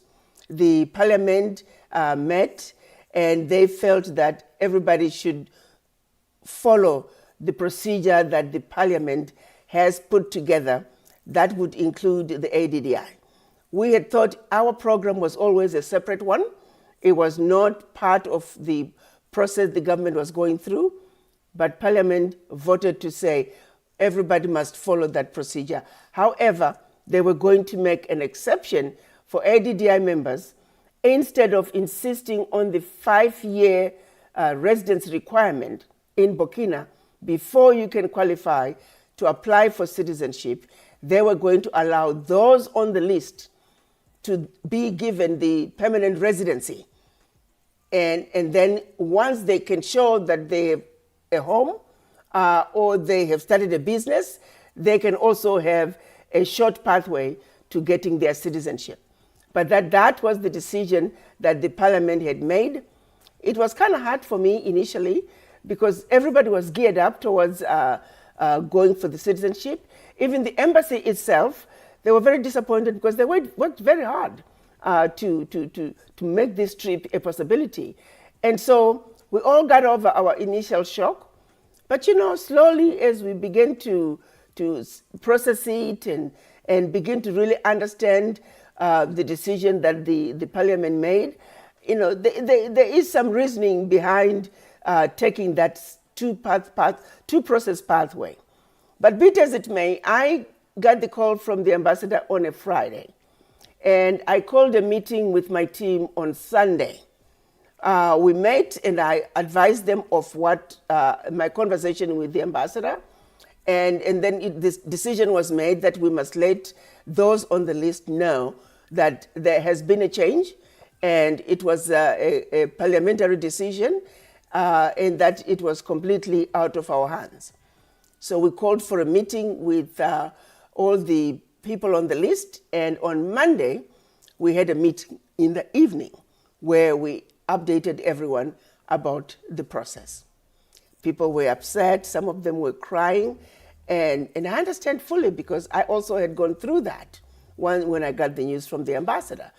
But be it as it may, this was a parliamentary decision. It is a government, it is a country. They can make their decisions as they see fit. And of course, it's a parliament. It's not one person who is making that decision. So I'm sure there was a vote. Different people had different understandings of what it meant to have the diaspora coming to Burkina Faso. But be it as it may, this is where we are. And the process goes on. We offered everybody that doesn't want to go. Those who have paid their $500 registration fee, they're welcome to have it back. Those who have paid their $1 a day for Africa, which is the $365, we just prorate that and refund you whatever the difference is. And so that process is going on for those who have decided they don't want to go. Then last week, I started getting videos being sent to me. The first one was from Kangande, O'Shea, I think O'Shea Duke Jackson is supposed to be the guy, an African-American who was going on and on about Ambassador Chombori is shamming the Black Americans, inviting them to go to the West Country in Africa, Burkina Faso, a country that's riddled with terrorists, and also he doesn't know why everybody is putting Traore on a pedestal. And anyway, he was going to reserve his comments and his feelings about Traore. But he was just dogging me. I was scamming people. Well, for those who are calling $500 scamming you, let me tell you what that $500 covers. And this, we had a Zoom meeting where we broke down what everybody was going to get for the $500. The $500 was going to cover transportation for 2 weeks in Burkina Faso. We have events that we're going to be attending. We have activities throughout the city of Ouagadougou that we're going to be attending. Transportation is needed. And so we have some buses that we have hired that are going to be transporting people. We also, so the $500 is going to cover transportation. Secondly, the transportation, everybody who's attending is going to receive a backpack, a very nice backpack, with President Traore's image on it, the map of Burkina Faso and ADDI. The backpack is also going to have a polo shirt, a t-shirt, actually 2 polo shirts, one white, one red, and a beret and a lanyard.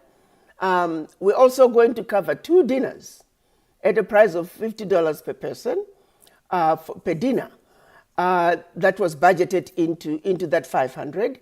We're also going to have entertainment every night with DJs who have to be paid.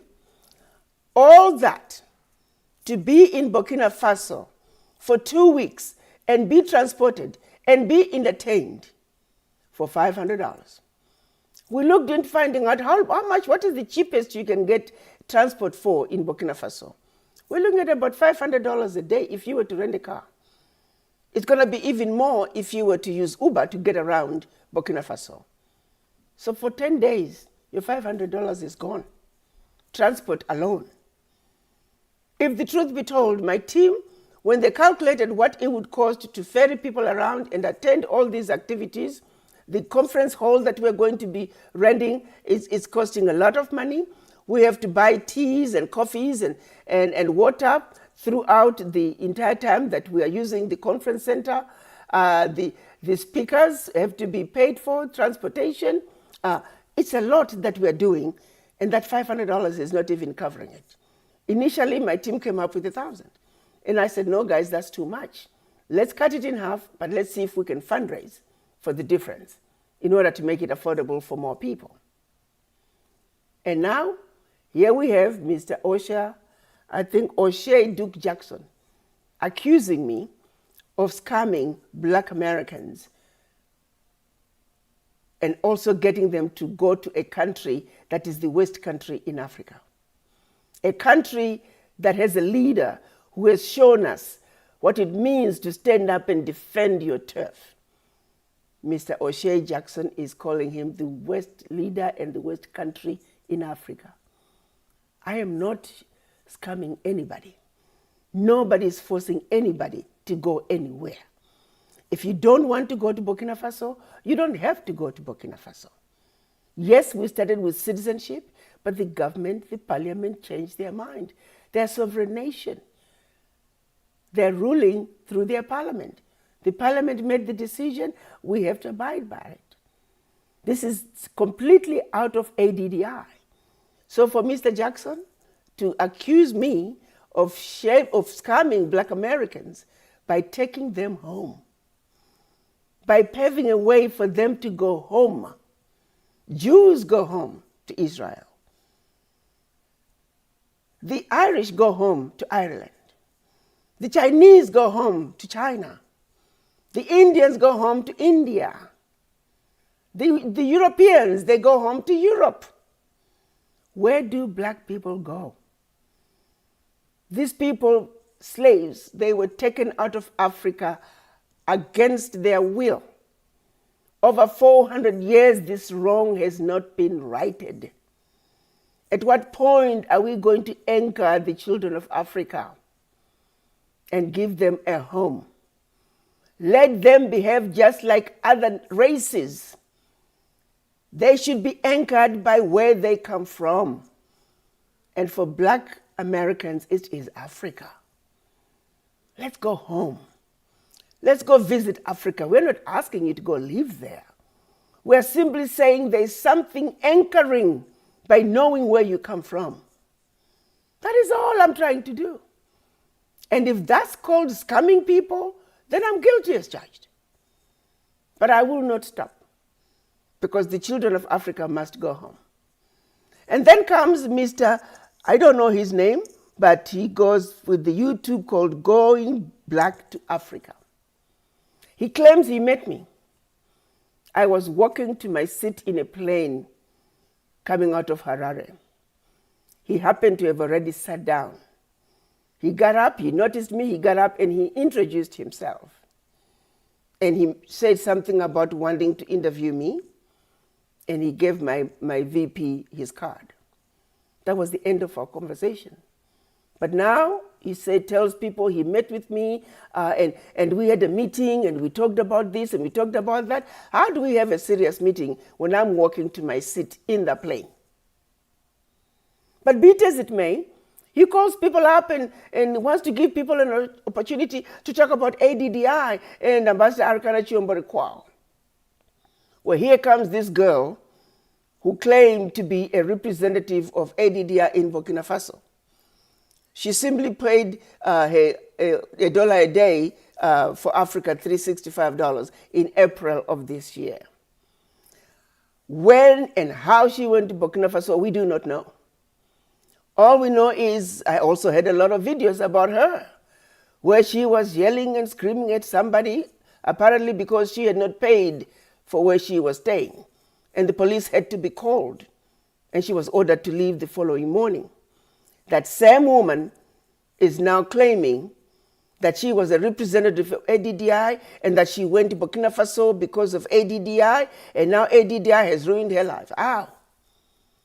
We didn't even know you went to Burkina Faso. Burkina Faso trip for ADDI is not starting until October 26. The first representatives for ADDI, apart from the gentleman, the Burkinabe gentleman who's organizing our activities on the ground, the ADDI members who are leaving for Burkina Faso are leaving on the 19th. There is no ADDI representative in Burkina Faso. So anybody claiming to be an ADDI representative in Burkina Faso, they're lying. And that young woman is one of them. She knows nothing about ADDI. She went to Burkina Faso on her own. But the guy, for going back to Africa, picks up on her and doesn't do any homework to find out who she is. If you didn't have money, why did you go to Burkina Faso if you can't afford even a place where you're staying? We had reached out to somebody in Burkina Faso to see if ADDI can help you. Why did you go to Burkina Faso if you can't afford it? And Going Black to Africa picks on that one, and what she says, he calls it gospel truth. And here comes a Mr. Jason Brian Chapman. He says he's a magistrate. He knows nothing about ADDI, because if he really cared, he could have attended all the Zooms that we had. When the ambassador, after the ambassador told me about the change of plans, he also offered to come and explain to the diaspora what had happened. Ambassador Kalibuli, he came and addressed us on October 4th and explained the decision that had been made by the parliament. People asked the questions that they had. We had encouraged everybody to send your questions in advance, and the ambassador answered all those questions. This was a decision that I was informed of on the 26th of September. Our pathway was supposed to be a different pathway. And it's still going to be a different pathway because none of the people who are going to be getting their permanent residency have to stay in Burkina for 5 years before getting the permanent residency. It's still big. And so for Mr. Jason Brian Chapman to come up with all those accusations that I never went to Burkina Faso, that I've never met President Traore, where are you getting that? That you have looked through the internet and you cannot find anywhere a photograph of me. I don't do that. I don't post photographs of the people I meet. Now, people can post photographs of me, but I don't do that. I have 130 people who went with me, who saw me, who were in the room when I addressed President Traore, who were with me when I stood next to President Traore and we did a group picture in front of the palace. And you have the audacity to say I'm lying about going to Burkina Faso. Why would I do that?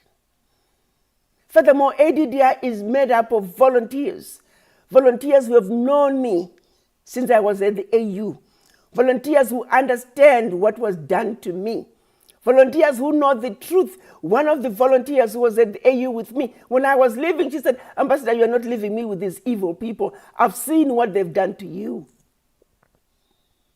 I had no business taking any money from AU. I had no money. I lived in my own house, 10,000 square feet house.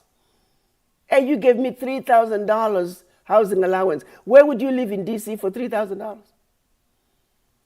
When the chairman of the African Union first came to meet with President Trump, the chief of staff was not having challenges getting them on the plane that would have allowed him to come to Washington. And why they were booking his flight 5 days before departure, I do not know. But rather than cancelling all the appointments like I was Thank you, Africa. I used my connection. Mama Africa. And I met CEO of that airline. Thank you, Africa. Thank you, Africa. And because when they bump people off, you have to immediately pay for that seat. What was I supposed to do on a Saturday morning? The chairman was supposed to arrive the following Wednesday. So what do? I use my own credit card. And I charge airline tickets, business class tickets for 6 people. And when I do that, and I save the day, come time to reclaim my money. Oh, you didn't follow procurement procedures. You should have submitted a request. I, who saved the day, you want to blame me. So the people who know me saw all those things happen. We're going to have a Miss AU, a big event in Washington. I left a check for the deposit to be taken to the hotel. I'm on a mission in South America. And they intentionally don't drop off the check for the deposit. So the event gets cancelled 3 days before the event. Again, the diaspora hear about it. They're the ones who send me a copy of the letter cancelling the event. I get on the phone, I call the hotel, I put that deposit on my card. They did the same thing at an event in Baltimore. I was in Egypt, again on business meetings. They would always wait when I'm out of the country to sabotage me. But I struggled through all that, and I still would put my own money. And then after I do all that and more, you want to accuse me of taking money from AU? Really? What a joke. There's $1,000, $10,000 that keep coming up. That money never came to AU. Melfoot was part of a fundraising team that for an event that we were going to do at one of the hotels. He lobbied, I think it was Chevron. And Chevron made a donation for $10,000. Because he's the one who lobbied Chevron, they sent the money to him. Melfoot of Constituency for Africa. I'm going to call his name because he's going around lying about me as well. And the money was supposed to go to the hotel because AU could not receive any money. If we received any money, it has to go to Addis. The entire time I was at the AU, we never received a penny from anyone. If anyone put any money into AU, it was me. Well, Melfoot claims that $10,000 came after the event. So we told him we can't receive that money, but rather, when we have another event, we'll have you pay the vendor. When we had that next event, we called Mr. Melfoot. Mr. Foot said, oh, I spent the money on my event. Then when the staff, wanting to just create problems for me, they started talking about all this 10,000 and Melfoot. We don't know what happened to the 10,000. And yet they were the ones communicating with Melfoot in writing, requesting that money to be paid to the vendor. When the issue of that 10,000 came up, my sister Gloria Hendon in Washington went to Melfoot and said, Melfoot, you ought to be ashamed of yourself. You're getting the ambassador to be blamed for the 10,000 that you took, that you spent on your own event. You need to say something. He refused. I had no business to steal money from AU. I gave money to AU. I'm a medical doctor, for heaven's sake. I can make money. And how dare you, Mr. Jason Brian Chapman, you don't know me from Adam, you don't know ADDI, you don't know where we have been and where we have come from, and for us to be where we are today with nothing but volunteers, and you have the audacity to say we're scamming people. A group of volunteers, we meet and spend as much time as we do as volunteers not being paid so we can scam people? What an insult. If you wanted to know the truth, you could have just called me. Yeah, Ambassador, can you talk? Can we talk? I could have talked to you. I could have spoken to you. But instead, it's more fun just spreading falsehoods, lying to the people and creating confusion among the people. The self-hate among us has got to stop. How long are we going to continue to self-hate? How long are we going to continue to have this crab mentality where we constantly pull each other down? Mr. Jason Chapman, yeah, try sending somebody to Burkina Faso for 2 weeks and give them $500. Good luck. I don't need to scam $500 from anybody. That's an insult. But yeah, small-minded people, you think 500 is a lot of money, go to Burkina Faso with $500. We have had some of the most stupid calls from people. Is President Traore going to give us houses? Oh, I thought my $365 was going to buy my ticket to go to Burkina Faso. Really? When the ambassador addressed us and explained what had happened, the decision from the parliament, someone had the audacity to call Ms. Ola and said, oh, are you sure that was the real ambassador of Burkina Faso to the US? My people, we need to grow up. Are we serious about what we need to do as a people? Or are we going to continue to be used as instruments of our own self-destruction? Mr. Jackson, you are encouraging African Americans not to go to Africa. You live in Uganda yourself. There's so many negative things said about Uganda and President Museveni. That didn't stop you from going to Africa. So why are you encouraging others why are you trying to discourage others from going to Africa? The guy for Go Black to Africa, you live in Tanzania. In the olden days during slavery, you would be the Sambos. People who are not understanding and appreciating a good thing when it's being done. I don't need to steal from anyone. I don't need to scam anyone. This is about going home. This is about righting a wrong. If you don't want to go to Africa, you don't have to. But the funny thing is, you two are already in Africa. So why are you discouraging others from going to Africa? Shame on you. Shame on you, Mr. O'Shea Duke Jackson. Shame on you, Jason Brian Chapman. And Mr. Chapman, you had the audacity to sit in your office, in the magistrate's office, and doing such videos and interviews. Is that part of your job description? And you want to talk about people who are corrupt.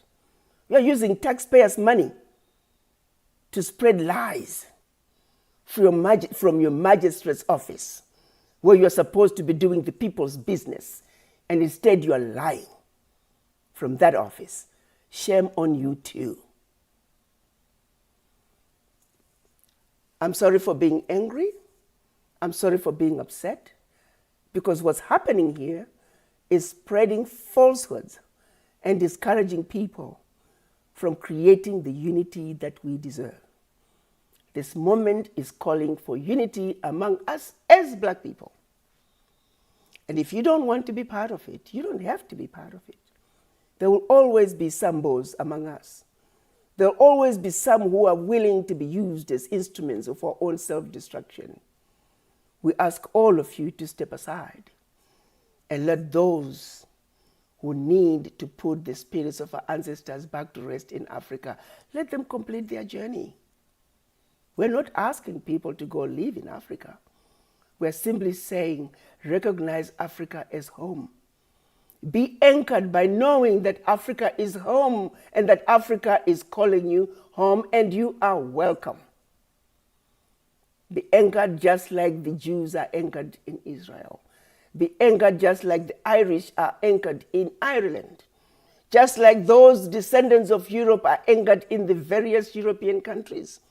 The Chinese are anchored by knowing that they're from China. The Indians are anchored by knowing they are from India. African Americans, how are you anchored? You have been taught self-hate. You have been taught to denounce Africa, that it is a diseased and dying continent, and don't go there. Well, if you don't reconnect with the motherland, then who are you? You are like a ship without an anchor. The wind blows this way, there you go. The wind blows that way, there you go. I'm simply saying, African Americans, you are loved. Africans want you home. Africans are quite surprised that as an American you would want to come home.